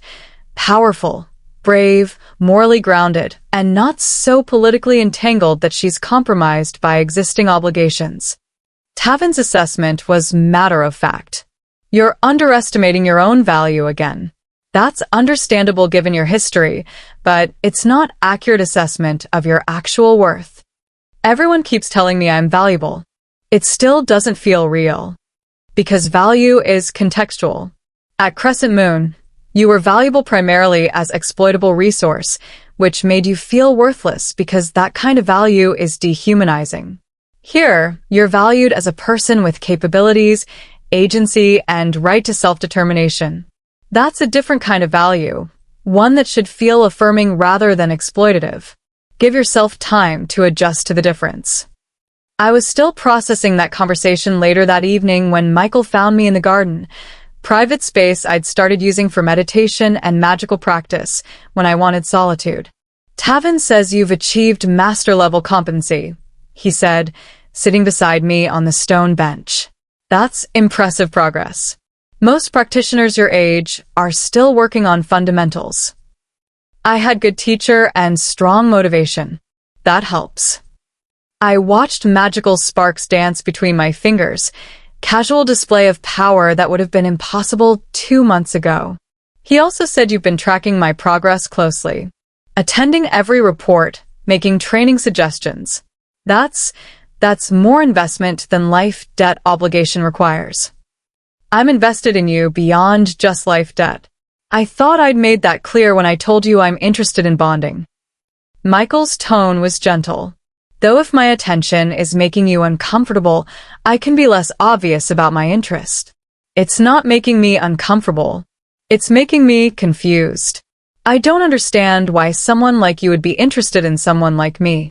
Someone like me, powerful alpha with political responsibilities, needs a mate who's strong enough to be actual partner rather than just a decorative addition to throne. You're that. You've proven it repeatedly through your choices, your development, your moral courage. That's rare combination that I'm not willing to dismiss just because you're still recovering from abuse. But I'm damaged. Rejection trauma, suppression damage, 8 years of believing I was worthless. That doesn't just go away because I've been training for 2 months. I'm going to have triggers, insecurities, moments where I doubt everything. That's not ideal mate material for Alpha King. Ideal doesn't exist. Real people with real histories and real complexity exist. I prefer real to ideal. Michael's hand found mine carefully. I'm not looking for perfect Omega with no past trauma. I'm looking for a partner who's compatible with me, who shares my values, who's strong enough to handle being Alpha King's mate without being crushed by the responsibility. You're that. The trauma it's part of your history, not definition of your entire identity. You're more than what was done to you. You're very certain about that. I'm certain about you. About who you are when you're not being suppressed, not being exploited, not being convinced you're worthless. I've watched you develop for 2 months. I've seen your determination, your capability, your kindness even toward people who don't deserve it. That's who you actually are. The trauma is thing that happened to you, not thing that defines you. That's very philosophical for Alpha King known for practical ruthlessness. I can be philosophical about people I care about while still being ruthless toward people who threaten them. Those aren't contradictory traits. Michael's slight smile was unexpected. Though I should mention, Donovan has been attempting to contact you. Multiple messages, requests for a private meeting, apparent attempts to rescind the rejection properly this time. My staff has been blocking them per your earlier instruction to prevent contact, but I wanted you to know he's persisting. I don't want to talk to him. The rejection was final. His attempt to rescind at the hearing was too late and too self-serving. He only wants to reinstate the bond because other people value me now. That's not genuine regret. That's calculated attempt to reclaim valuable resources. I agree with your assessment. But if you change your mind, if you want to hear what he has to say, I'll arrange safe meeting where you're protected and can leave whenever you want. Your choice either way. I choose not to engage. He made his choice when he rejected me publicly. I'm making mine by refusing to reconsider that rejection just because circumstances have changed. I met Michael's eyes directly. I don't want Donovan. I never want to see him again, if I can avoid it. Whatever he's offering now is too little, too late, and motivated by wrong reasons. Understood. I'll inform my staff to maintain the contact block permanently. Michael was quiet for a moment. Does that decision extend to all potential romantic relationships, or just to Donovan specifically? Just to Donovan. I'm not opposed to romantic relationship eventually. I'm just not ready to consider it seriously while I'm still figuring out who I am without Crescent Moon's definitions. That's not rejection of you specifically. That's just timing. I need time. Time is acceptable. I said I'm patient. I meant it. Michael stood, preparing to leave me to my meditation. Though for what it's worth, I think you already know who you are. You're just waiting for confidence to catch up with reality. When it does, when you feel secure enough in your own identity to consider bonding, I'm here. Interested, available, and willing to wait however long it takes for you to be ready. After he left, I sat in the garden thinking about everything that had happened since I'd saved a dying wolf in the snow 3 months ago. I'd gone from rejected, abandoned Omega convinced she was worthless to powerful magical practitioner being courted by Alpha King. That was transformation that still didn't feel entirely real. But maybe Tavin and Michael were right. Maybe I didn't know who I was. Strong, capable, valuable person whose worth wasn't dependent on anyone else's recognition. Maybe I was just waiting for emotional healing to match the physical and magical development I'd achieved. My wolf stirred with agreement. She'd known all along that we were stronger than Crescent Moon claimed. She'd just been waiting for safe environment where strength wasn't punished before emerging fully. Now we had that safety. Now we had space to be powerful without fear. Now we had Alpha King interested in bonding who'd proven through actions rather than just words that he valued us genuinely. That was more than I'd ever imagined possible when I'd been dying in the snow, using my last strength to save dying wolf, because helping seemed more important than surviving alone. Maybe fate had brought us together deliberately. Maybe the moon goddess had known I needed protection strong enough to let me become who I was meant to be, and Michael needed a mate who understood being thrown away and choosing to survive anyway. Maybe this was always meant to happen. Tragic beginning leading to something beautiful because we'd both been brave enough to try despite impossible odds. Or maybe I was just getting sentimental about man who'd been kind to me while I was recovering from trauma. Either way, I was safe. I was valued. And I was developing into someone powerful enough to make my own choices about who I bonded with and how I spent my life. That was everything I'd needed 3 months ago when I'd been convinced I was dying alone in the snow. And it was the foundation for whatever came next, whether that was bonding with Michael or choosing a different path entirely. The important thing was that I had choices now. Real choices, not just survival decisions forced by circumstances beyond my control. That was That was freedom I'd never experienced before. And I was going to make the most of it. 3 months after the council hearing, I finally felt stable enough to make decisions about my future that weren't just reactions to trauma or desperate attempts at safety. I'd been training consistently, developing my capabilities, building confidence in my own worth that didn't depend on external validation. And I'd been thinking about Michael's bonding offer. A lot. "You're distracted," Diana observed during one of her regular checkups. "Physically, you're completely healed. Rejection scars have faded to barely visible marks. Your wolf is strong and responsive. Your magical capabilities are advanced. But mentally, you're elsewhere, processing something significant." "I'm thinking about whether I want to pursue bonding with Michael," I admitted. "He's been patient, hasn't pressured me, gives me space to figure out what I want. But I can feel the attraction, the compatibility, the sense that we'd work well together." I'm scarred. What if I'm just attracted to his protection?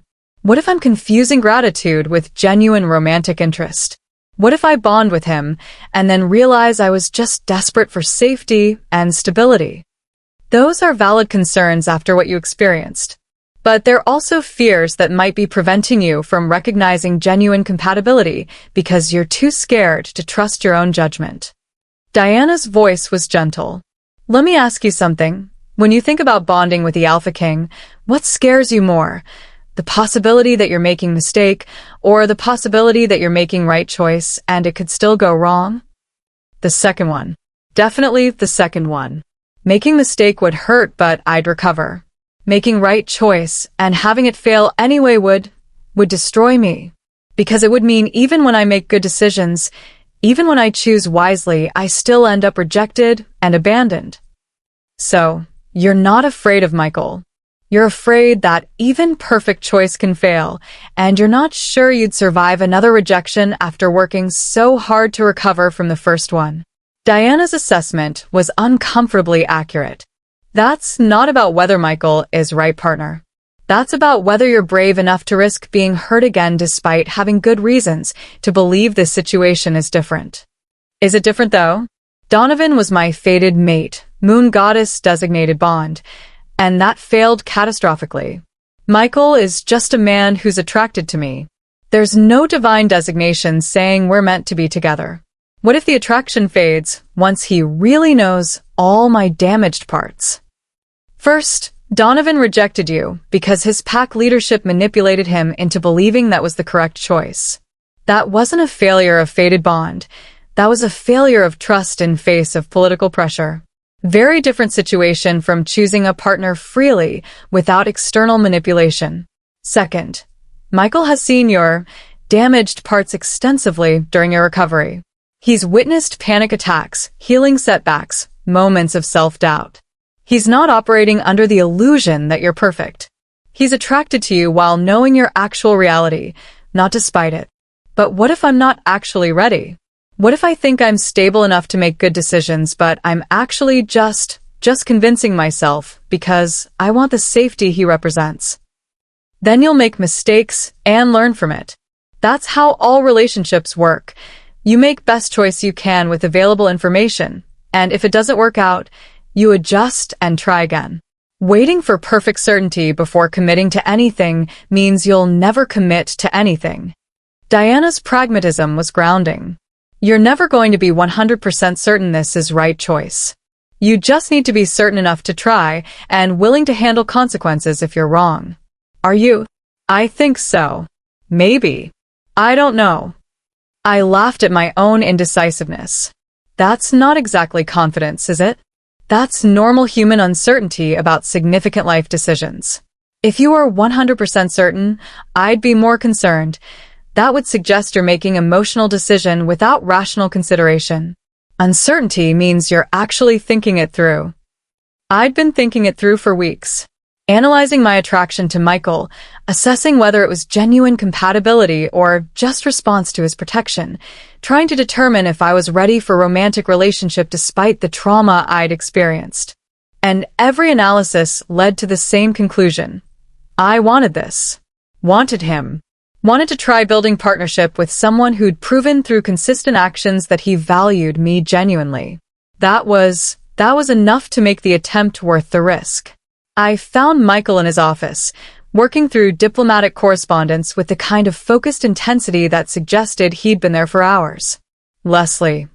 He looked up, immediate attention shifting to me despite the work demanding his focus. Is everything all right? You look determined about something. I want to accept your bonding offer, I said before I could lose courage. I've thought about it extensively, I've processed my concerns, and I've decided the risk of trying is better than the safety of never attempting. So, yes. I want to explore bonding with you, if the offer is still open. Michael stood, moving around his desk with expression that was carefully controlled despite what I felt through our pack bond: hope, satisfaction, cautious joy. The offer is still open. It's been open since I made it 3 months ago, and it will remain open for however long you need. But I need to be certain. You're choosing this because you want partnership with me, not because you feel obligated by life debt or grateful for protection or any other reason that's not genuine romantic interest. I'm choosing because I trust you. Because you've been patient when you didn't have to be, kind when others would have been demanding, supportive of my development rather than trying to keep me dependent. Because I think we're compatible in ways that go beyond just biological attraction. Because I want to try building something real with you. I met his eyes directly. I'm choosing you, Michael. Freely, consciously, because I think you're worth the risk of being hurt again. That's everything I needed to hear. Michael's hands cupped my face gently. We'll take this slowly. No rushed bonding ceremony, no immediate expectation of completed bond. We're building relationship first, establishing whether we're actually compatible in daily life, rather than just in theory. The bonding comes later, when we're both certain. Is that acceptable? That's more than acceptable. That's exactly what I need. Time to develop a relationship without pressure of a permanent bond hanging over everything. I leaned into his touch, feeling safe in ways that had nothing to do with his alpha strength and everything to do with his genuine care. Thank you. For waiting, for being patient, for not pushing me toward decisions before I was ready. That's what made this choice possible. You're welcome. Though I should mention, now that we're openly pursuing bonding, there will be political complications. Other alphas will object to me bonding with Omega from disgraced pack. Noble families will question whether you're appropriate mate for Alpha King. There will be pressure from multiple directions to end this before it becomes official bond. That's going to be difficult to navigate. Will you cave to that pressure? Will you change your mind if enough important people object? Absolutely not. I'm Alpha King. I choose my own mate regardless of political opinions. But the pressure will affect you. You'll be scrutinized, judged, compared to potential mates with better bloodlines and political connections. That's uncomfortable experience even when you're secure in your worth. Given your history with being judged harshly, it could be triggering. Then we handle it together. You've dealt with political pressure for years.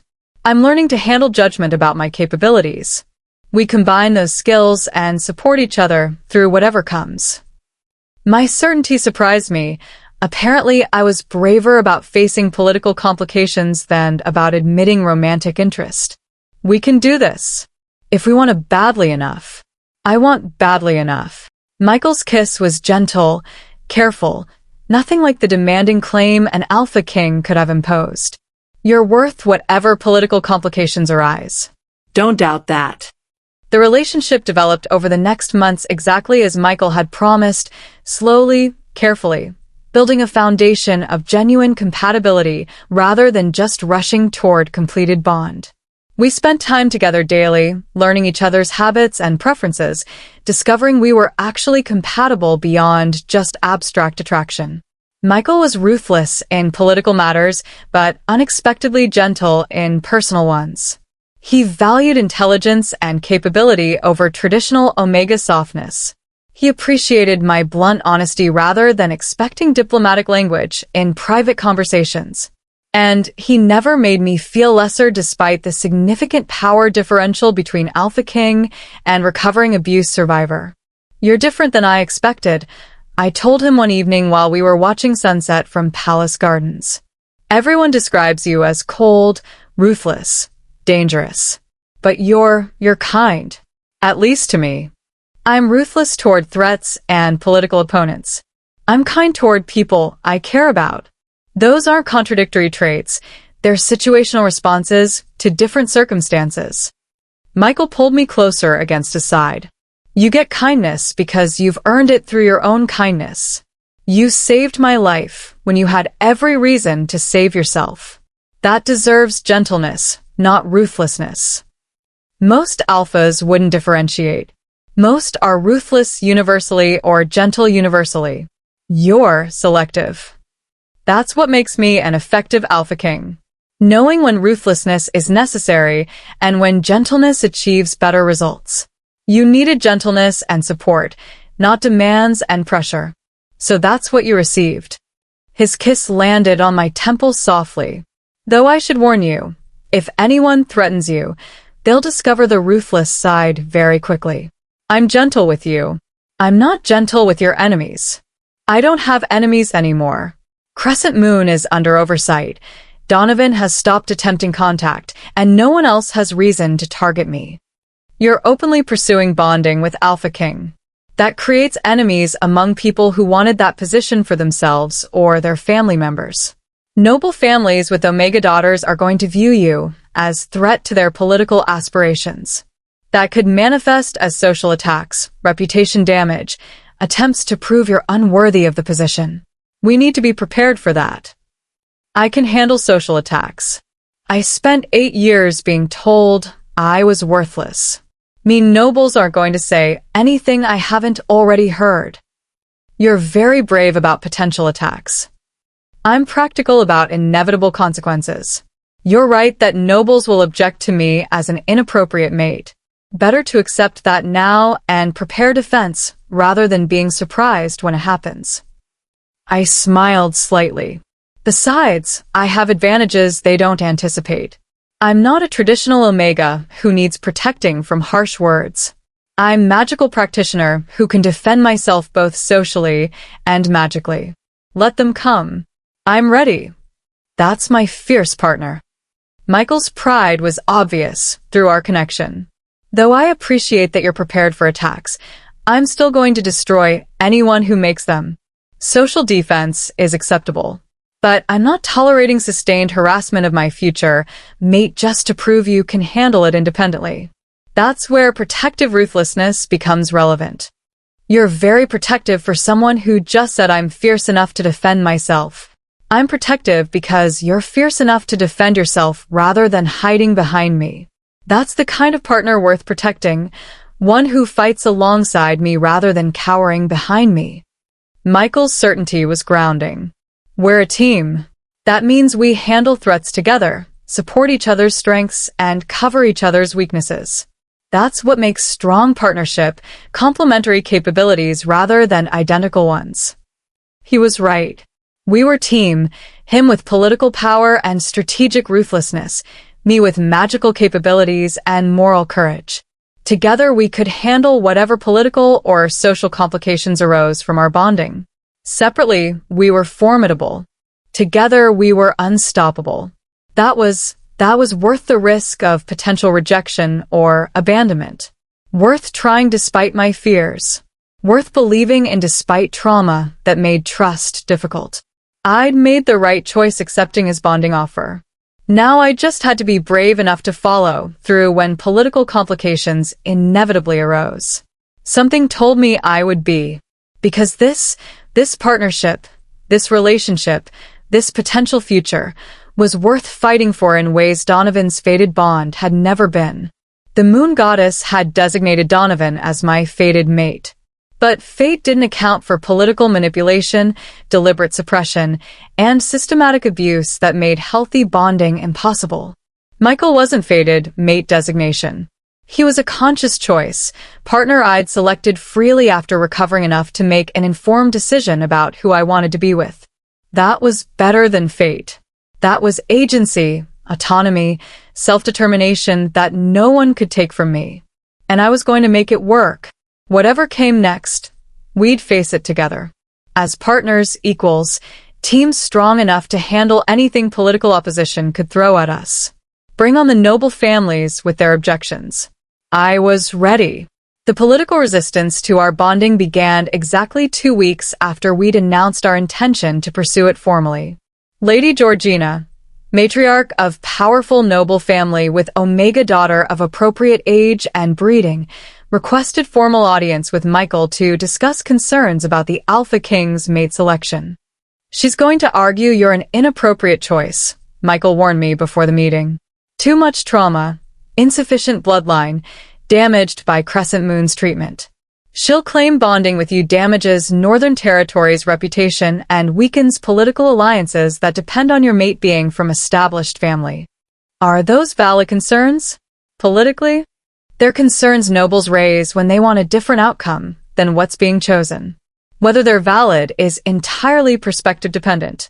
From my perspective, bonding with powerful magical practitioner who saved my life is an excellent political choice that strengthens Northern Territories through your capabilities. From Georgina's perspective, bonding with you means her daughter doesn't become queen and her family doesn't gain political access that position would provide. So, this is actually about her daughter's lost opportunity, not about my suitability. Exactly. But she'll frame it as concern for kingdom welfare because that sounds better than admitting she's upset her family's political strategy didn't work out. Michael's cynicism was showing. You don't have to attend this meeting. I can handle Georgina's objections without you present. I want to attend. If nobles are going to object to me as your mate, they should do it to my face rather than behind closed doors where I can't respond. My determination was surprising even to myself. Apparently recovery had made me braver about confronting judgment. Let them see who they're actually objecting to rather than just attacking the abstract concept of inappropriate mate. The audience was formal affair. Lady Georgina dressed in elaborate gown that screamed political importance, accompanied by her Omega daughter Elena, who looked uncomfortable being used as visual representation of better alternative to me. Alpha King Michael, Georgina said with bow that was technically respectful, but somehow condescending, thank you for granting audience. I come with concerns about your announced intention to bond with Miss Leslie Mathis. Concerns shared by many noble families who care deeply about Northern Territory's stability and reputation. I'm aware that some nobles object to my mate choice. I'm less interested in their objections than in ensuring my chosen partner is welcomed appropriately into Northern Territory's hierarchy. What specifically concerns you, Lady Georgina? Michael's tone was dangerously polite, the kind of courtesy that warned you were annoying him, but he was being civil anyway. Miss Mathis's background is troubled.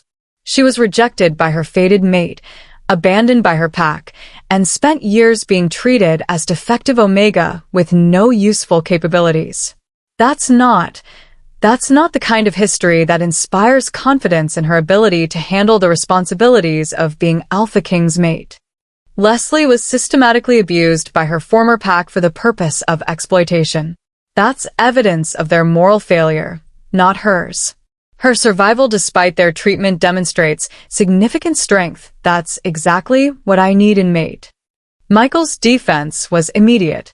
Your concern seems to be about appearances rather than actual capability assessment. Appearances matter in politics. If your mate appears weak or damaged, other alphas will question Northern Territory's strength.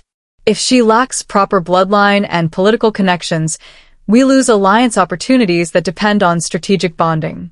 These are legitimate concerns about kingdom welfare, not personal attacks against Miss Mathis. If they're concerned about kingdom welfare rather than personal attacks, then address them to me rather than discussing them as if Leslie isn't present. Michael's irritation was showing. She's standing right here. If you have concerns about her capabilities, express them directly so she can respond. Georgina's attention shifted to me with poorly concealed disdain. Miss Mathis, Surely you understand that bonding with the Alpha King creates responsibilities most Omegas train their entire lives to handle. You've had, 4 months since leaving Crescent Moon? That's insufficient preparation for a position this significant. Don't you think someone with proper training and bloodline would be better choice for Northern Territory's welfare? I think someone who actually wants to bond with Michael for himself rather than for political position would be better choice, I said bluntly. You're not concerned about responsibilities I'm unprepared for. You're concerned that your daughter won't get position you wanted for her. That's understandable disappointment, but it's not legitimate concern about my capabilities. My daughter has been trained since birth to be Alpha's mate. She understands politics, diplomacy, social management. She's from established bloodline with connections throughout 5 regions.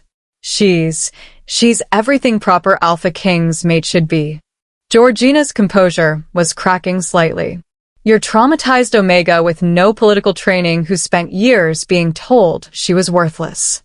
Those are facts, not attacks. Those are facts about my past. They're not facts about my present or future. Yes, I was traumatized. Yes, I lacked political training. But I've spent 4 months developing capabilities your daughter will never have. Magical mastery, healing abilities, combat applications that make me dangerous to enemies and valuable to allies. I'm not traditional Alpha King's mate. I'm better than traditional because I bring capabilities beyond just social management and political connections. My confidence was genuine.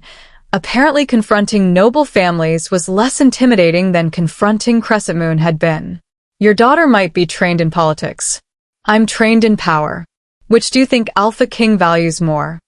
Power without political sophistication is liability. You could create diplomatic incidents through cultural ignorance, offend important allies through social mistakes, damage carefully maintained relationships through what? Being honest rather than playing political games? That's feature, not bug. Michael doesn't need mate who tells him comfortable lies to maintain false harmony. He needs a partner who tells him truth and backs that truth with capability to defend it. I met Georgina's eyes directly. I'm that partner. Your daughter isn't. That's why he chose me and not her. Accept it gracefully, or keep objecting and prove that your family values political access over genuine compatibility. You're being disrespectful. I'm being honest. You're confusing the two because you're used to Omegas being deferential regardless of circumstances. I'm not that Omega. I'm never going to be that Omega. If that offends you, that's your problem to manage, not mine. I turned to Michael. Are we done here? Because I have magical training scheduled, and this conversation is accomplishing nothing except proving that Lady Georgina is upset about outcome she can't change. We're done, Michael agreed, his satisfaction obvious through our bond. Lady Georgina, I appreciate your concerns, but they're not changing my decision. I'm bonding with Leslie because she's compatible with me in ways your daughter never would be. That's not insult to Elena. It's recognition that compatibility matters more than political credentials. Accept that, and we continue cordially. Keep objecting, and you'll discover I'm significantly less patient with resistance than Leslie is. After Georgina and Elena left, Elena looking relieved to escape while Georgina seethed with barely suppressed anger, Michael pulled me close with expression of pure pride. You handled that perfectly. Honest without being cruel, firm without being defensive, confident in your own value without diminishing hers. That's exactly how Alpha King's mate should handle political resistance. I probably could have been more diplomatic. More polite, less blunt. You could have been fake. That would have been more polite, but less effective. Georgina needed to see that you're not intimidated by her status or her objections. That you're secure enough in your position to defend it honestly rather than just deferring to her concerns. Michael's kiss was brief, but genuine. You're going to be excellent queen. Not despite your blunt honesty, but because of it. Northern Territories needs mate who's real rather than performatively perfect. Does that mean there will be more challenges like this? More noble families objecting to validate their own disappointed expectations? Probably. Georgina represents about a dozen families who are hoping I'd choose someone from their bloodlines. They're all going to attempt similar conversations, all hoping to change my mind through political pressure or social manipulation. Michael's strategic mind was already calculating. We handle them the same way you handled Georgina, with honesty, confidence, and refusal to apologize for being chosen despite not meeting their arbitrary standards. Eventually, they'll accept that resistance is futile and shift to making best of situation they can't change. You're very optimistic about nobles accepting defeat gracefully. I'm realistic about nobles accepting inevitability when they realize I'm not changing my mind regardless of their objections. We just have to be consistent, united, unwavering in our choice to bond. Then they'll adapt or become politically irrelevant through continued resistance. Either outcome is acceptable to me. The resistance continued exactly as Michael predicted. Noble families requesting audiences, expressing concerns, suggesting alternative mates who'd be more appropriate. Each conversation was variation on the same theme. I was insufficient, damaged, inappropriate for this position. And each conversation ended the same way, Michael refusing to reconsider, me defending my own value confidently, resistant nobles leaving frustrated that their objections accomplished nothing. You're getting better at this, Diana observed after one particularly contentious meeting where I'd calmly dismantled the noble matriarch's arguments about bloodline importance.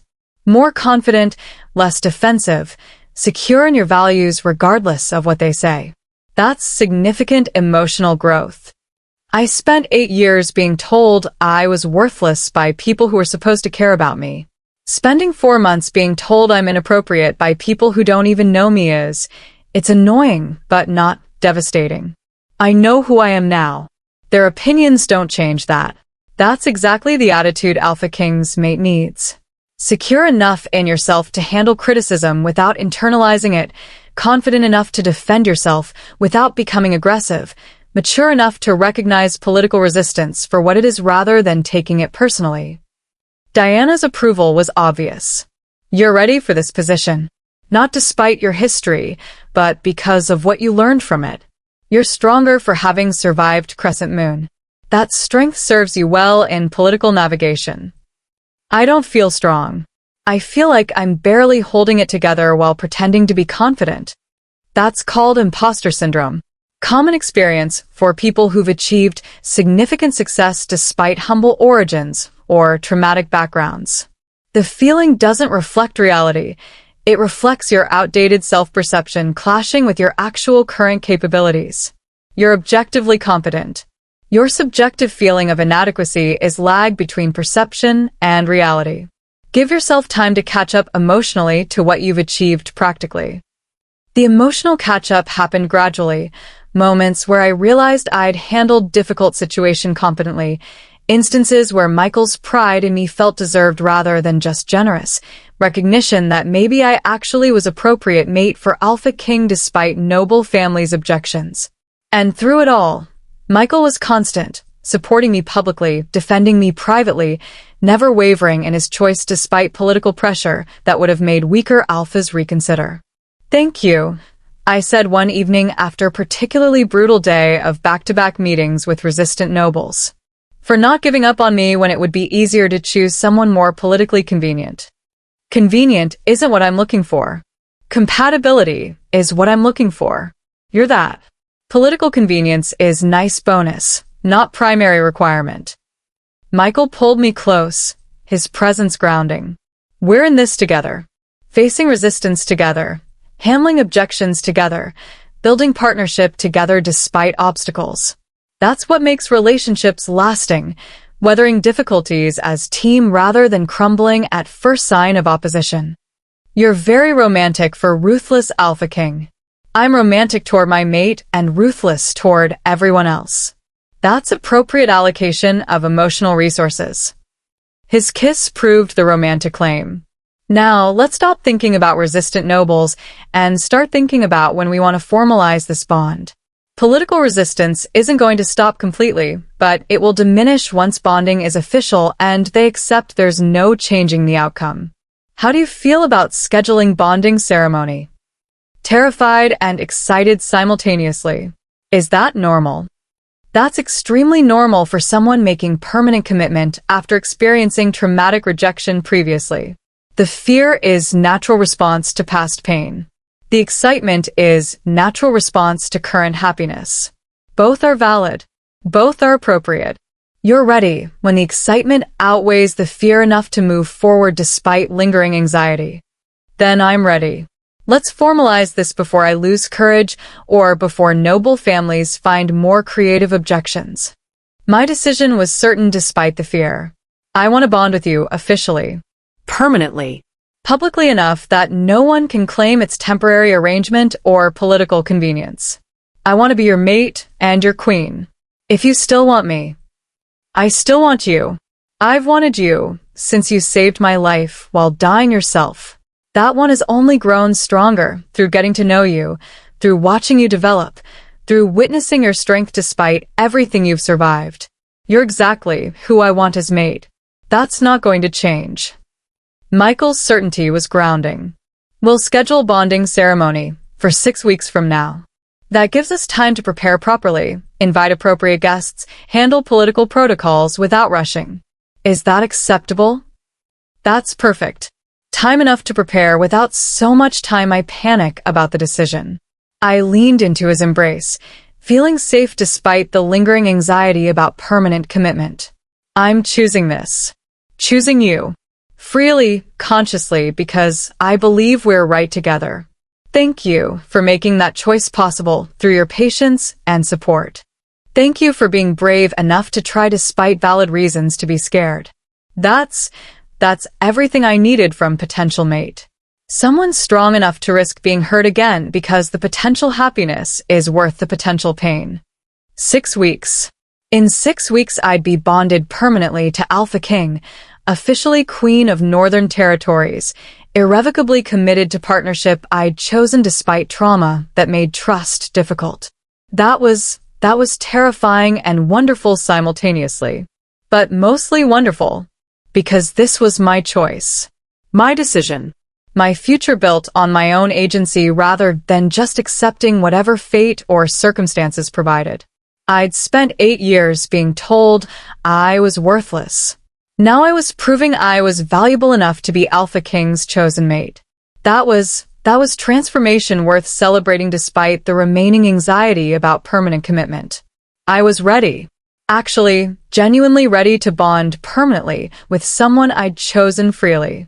Everything that had happened, rejection, abandonment, near death, rescue, recovery, development, it had all led to this moment where I was strong enough to make informed choice about my own future.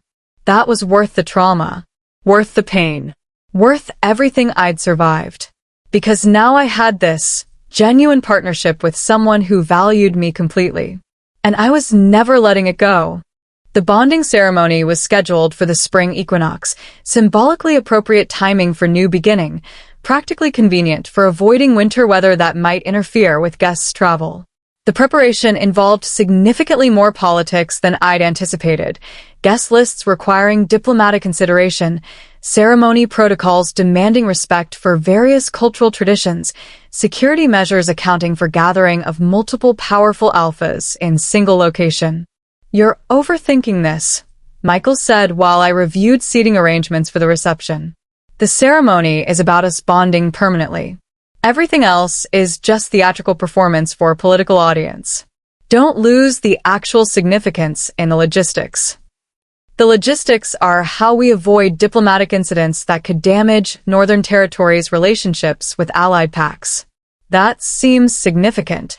The logistics are Brennan's responsibility.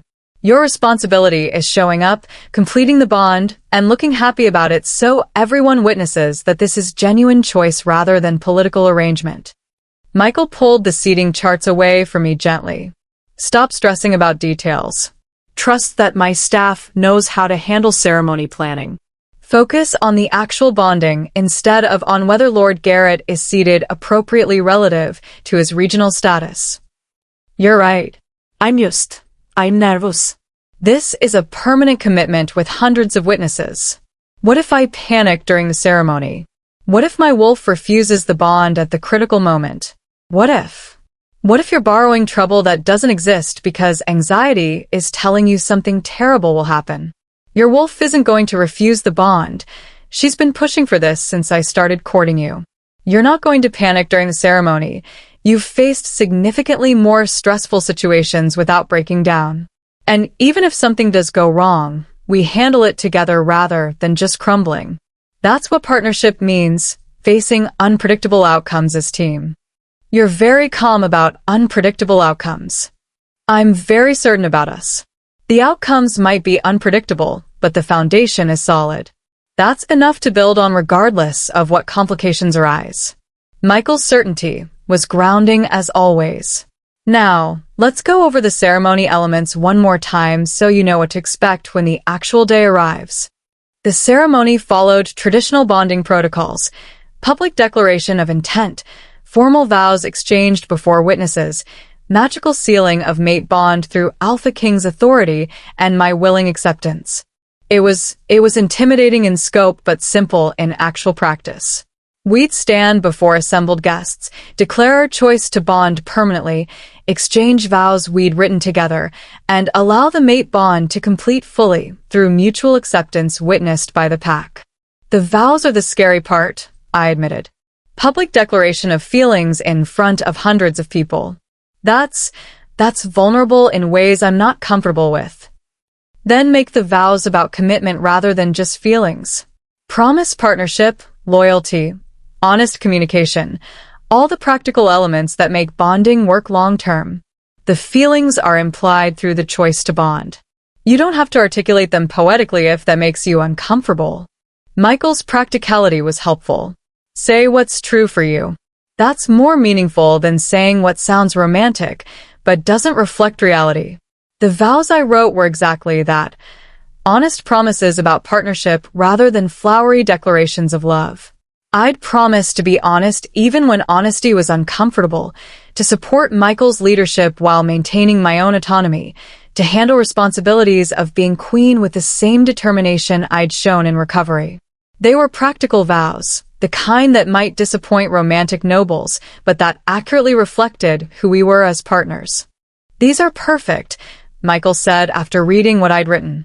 Honest, practical, reflective of actual commitment rather than just performing romance for audience.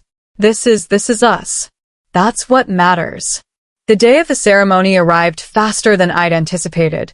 Suddenly it was spring equinox, and I was being dressed in formal bonding gown that was beautiful and terrifying simultaneously. Diana had stayed with me during preparation, offering steady presence while servants fussed with complicated dress arrangements. "You're going to be fine," she said while my hair was being arranged in elaborate style. "You've handled significantly more difficult situations than public bonding ceremony. This is just formal declaration of decision you've already made.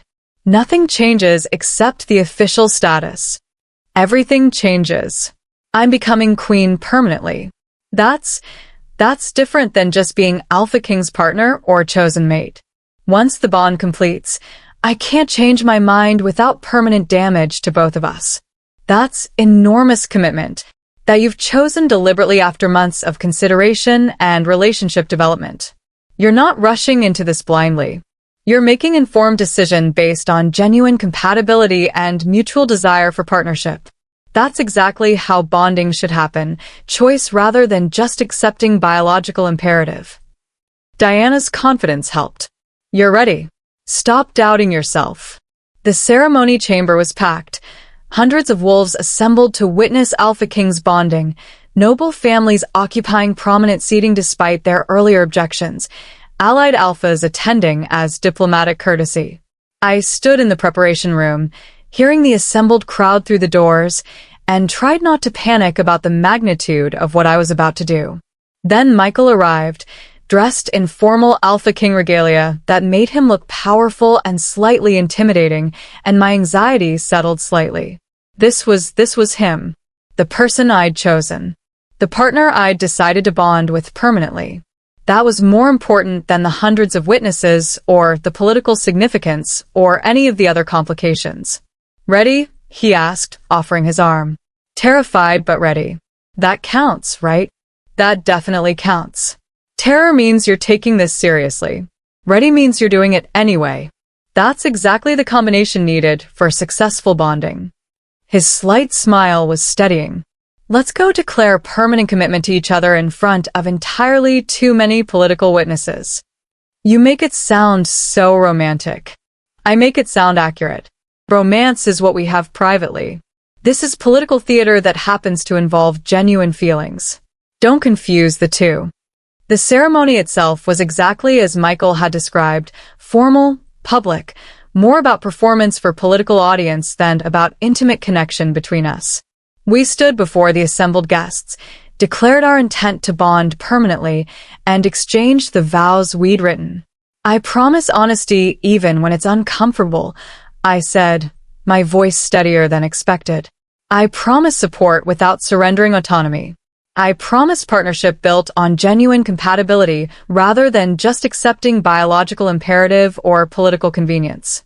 I promise to be mate you chose freely, queen who serves Northern Territory's welfare, and partner who faces whatever comes beside you rather than behind you. I choose you, Michael. Permanently, consciously, because you're worth the risk of being hurt again. I promise protection without control, Michael responded. I promise respect for your autonomy even when protective instincts demand I interfere. I promise a partnership that values your capabilities rather than just using them.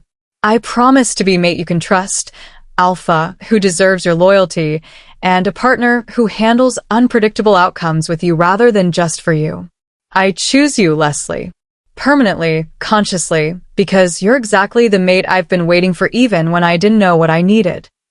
The mate bond completed with a sensation that was overwhelming, a connection that had been building for months suddenly solidifying into permanent tie that couldn't be broken without catastrophic damage to both of us.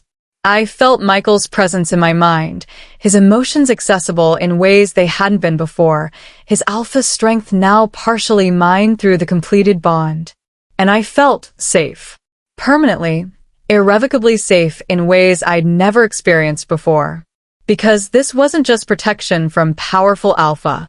This was a genuine partnership with someone who'd chosen me knowing all my damaged parts and deciding I was worth permanent commitment anyway.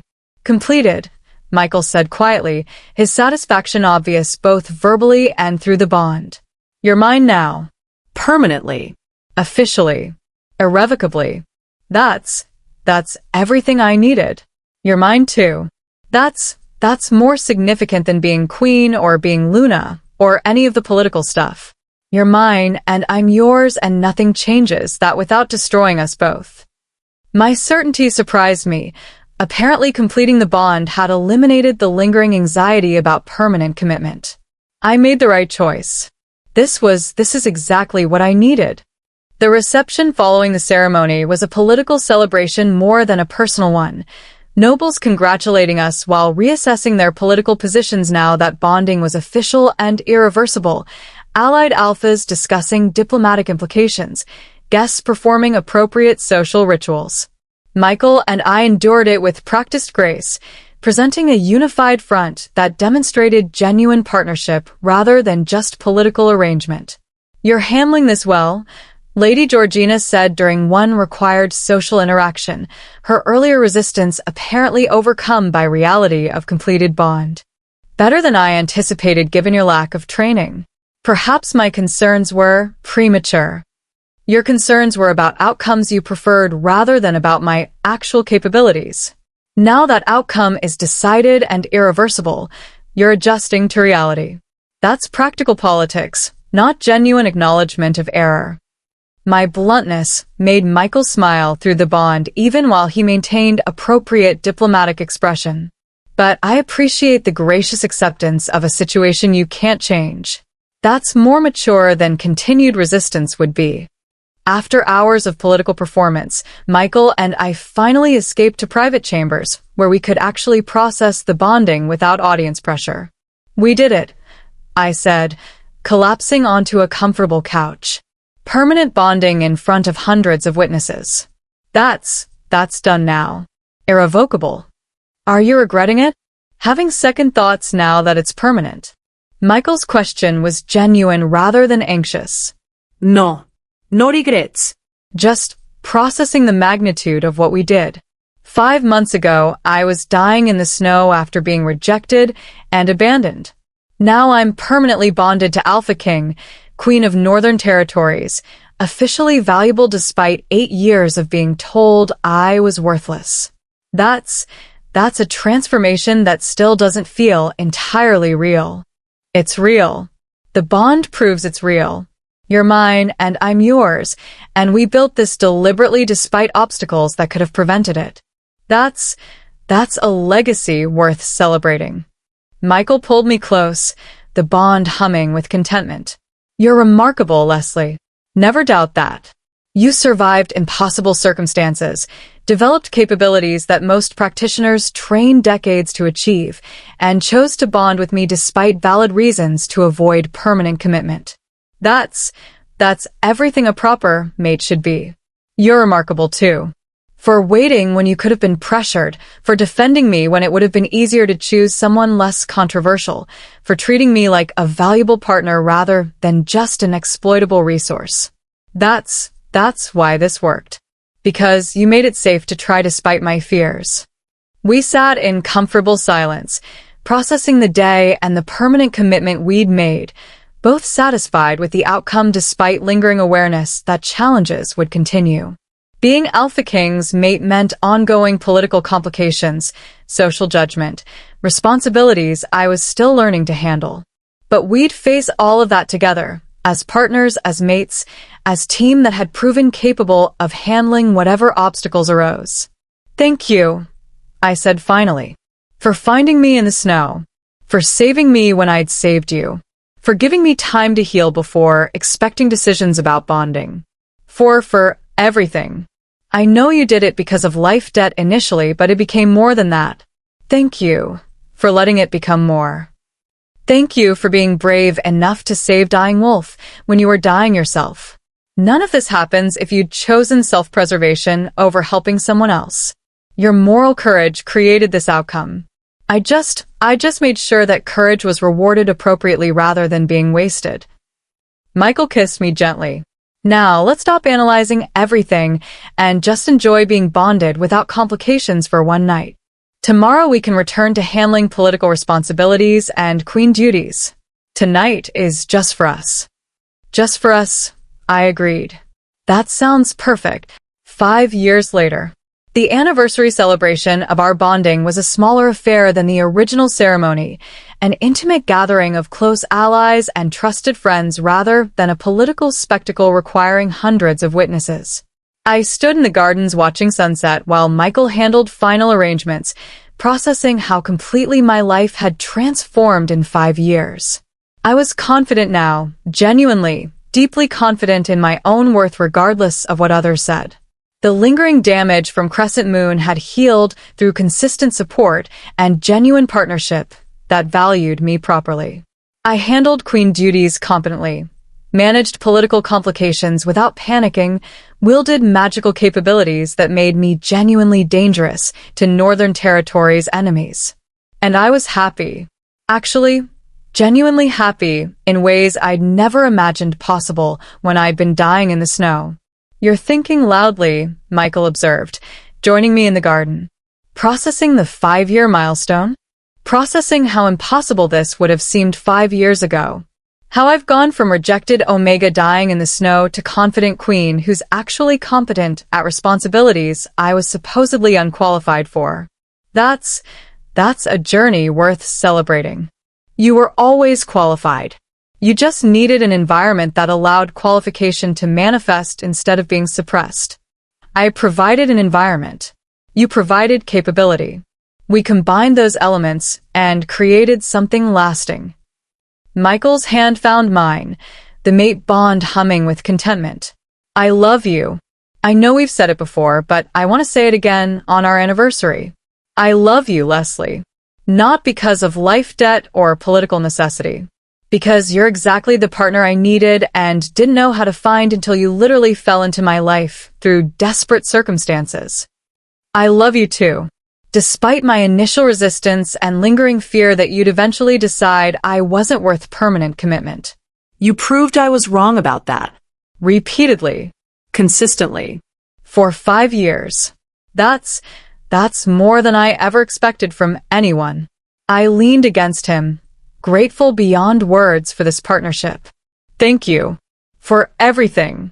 For saving me, for waiting for me, for defending me, for building this life with me despite obstacles. Thank you. You're welcome. Though I should be thanking you for saving my life, for being brave enough to heal despite trauma, for choosing to bond with me despite valid reasons to avoid commitment. We saved each other. That's what makes this partnership lasting. Mutual rescue rather than just one-sided salvation. The anniversary guests arrived. Diana, Tavin, Brennan, other allies who'd supported us through the complications and celebrations of the past 5 years. We celebrated quietly, without political performance, just genuine appreciation for partnership that had survived and thrived despite beginning with the worst possible circumstances. To 5 years, Diana toasted during the intimate dinner. To Leslie proving she was never weak, just suppressed. To Michael proving he's more than just a ruthless king. To partnership that worked because both of you were brave enough to try despite valid reasons to be scared. May the next 5 years be equally successful and significantly less dramatic. I'll drink less dramatically, I agreed. Though knowing our history, drama is probably inevitable.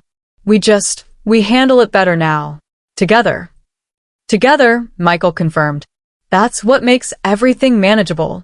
Facing obstacles as team rather than as individuals struggling separately.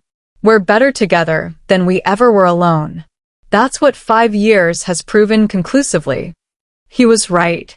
We were better together. Complementary strengths, mutual support, genuine partnership that made challenges manageable rather than overwhelming. I'd been thrown away by pack that claimed I was worthless. I'd used my last strength to save dying wolf, because helping seemed more important than surviving alone. And that choice, that desperate, morally courageous choice, had led to this. Permanent bonding with Alpha King, confident queenship, genuine happiness built on the foundation of mutual respect and compatible partnership. That was fairy tale ending from a nightmare beginning. Transformation from rejected Omega to valued queen. Journey from dying alone to living fully beside a partner who'd proven his worth through consistent actions rather than just words. The moon goddess had designated Donovan as my fated mate. But fate hadn't accounted for systematic abuse that made healthy bonding impossible. So I'd chosen a different path. Conscious selection of a partner who'd earned trust rather than just claiming it through biological designation. That choice had created this life. This happiness. This partnership was everything I needed without knowing what I needed. I'm glad I saved you, I said to Michael as the celebration wound down. I'm glad that dying wolf turned out to be Alpha King. I'm glad everything that happened, the rescue, the recovery, the resistance, all of it led to this. To us. To 5 years of genuine partnership. I'm glad you were brave enough to save a dying wolf when you had every reason to save yourself. That courage created everything good that followed. Never regret that choice. I don't regret it. I regret nothing about how we got here. Even the painful parts were necessary for us to become who we needed to be. My certainty was absolute. This is exactly where I'm supposed to be. With you. Building this life. Facing whatever comes next together. Together, Michael agreed. Always together. That's the promise. That's the partnership. That's the bonding we chose and continued choosing every day. And it was. Every day for 5 years, we'd chosen each other.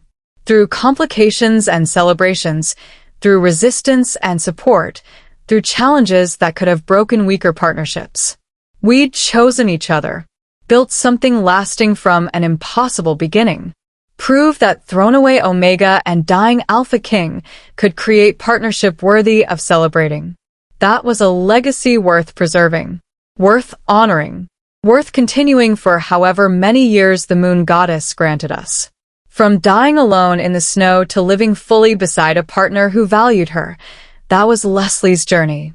From dying trapped and helpless to living with a mate who'd saved him as much as he'd saved her, that was Michael's journey. Together, they'd created something beautiful from circumstances that should have destroyed them. And they'd continue creating it, one conscious choice at a time, one day at a time, one challenge at a time, for the rest of their lives. Because that's what genuine partnership meant. Choosing each other repeatedly, consistently, despite obstacles and complications and all the reasons relationships failed. They'd been thrown away and left to die. They'd saved each other through desperate courage. And they'd built something remarkable from that terrible beginning. That was their story, their legacy, their proof that the worst circumstances could lead to the best outcomes if you were brave enough to try despite overwhelming odds. And it was enough. More than enough. It was everything. And that's the complete story.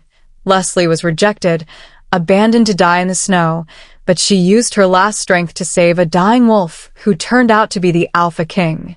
5 years later, they're happily bonded, proving she was never weak, just suppressed by a pack that needed her to believe she was worthless.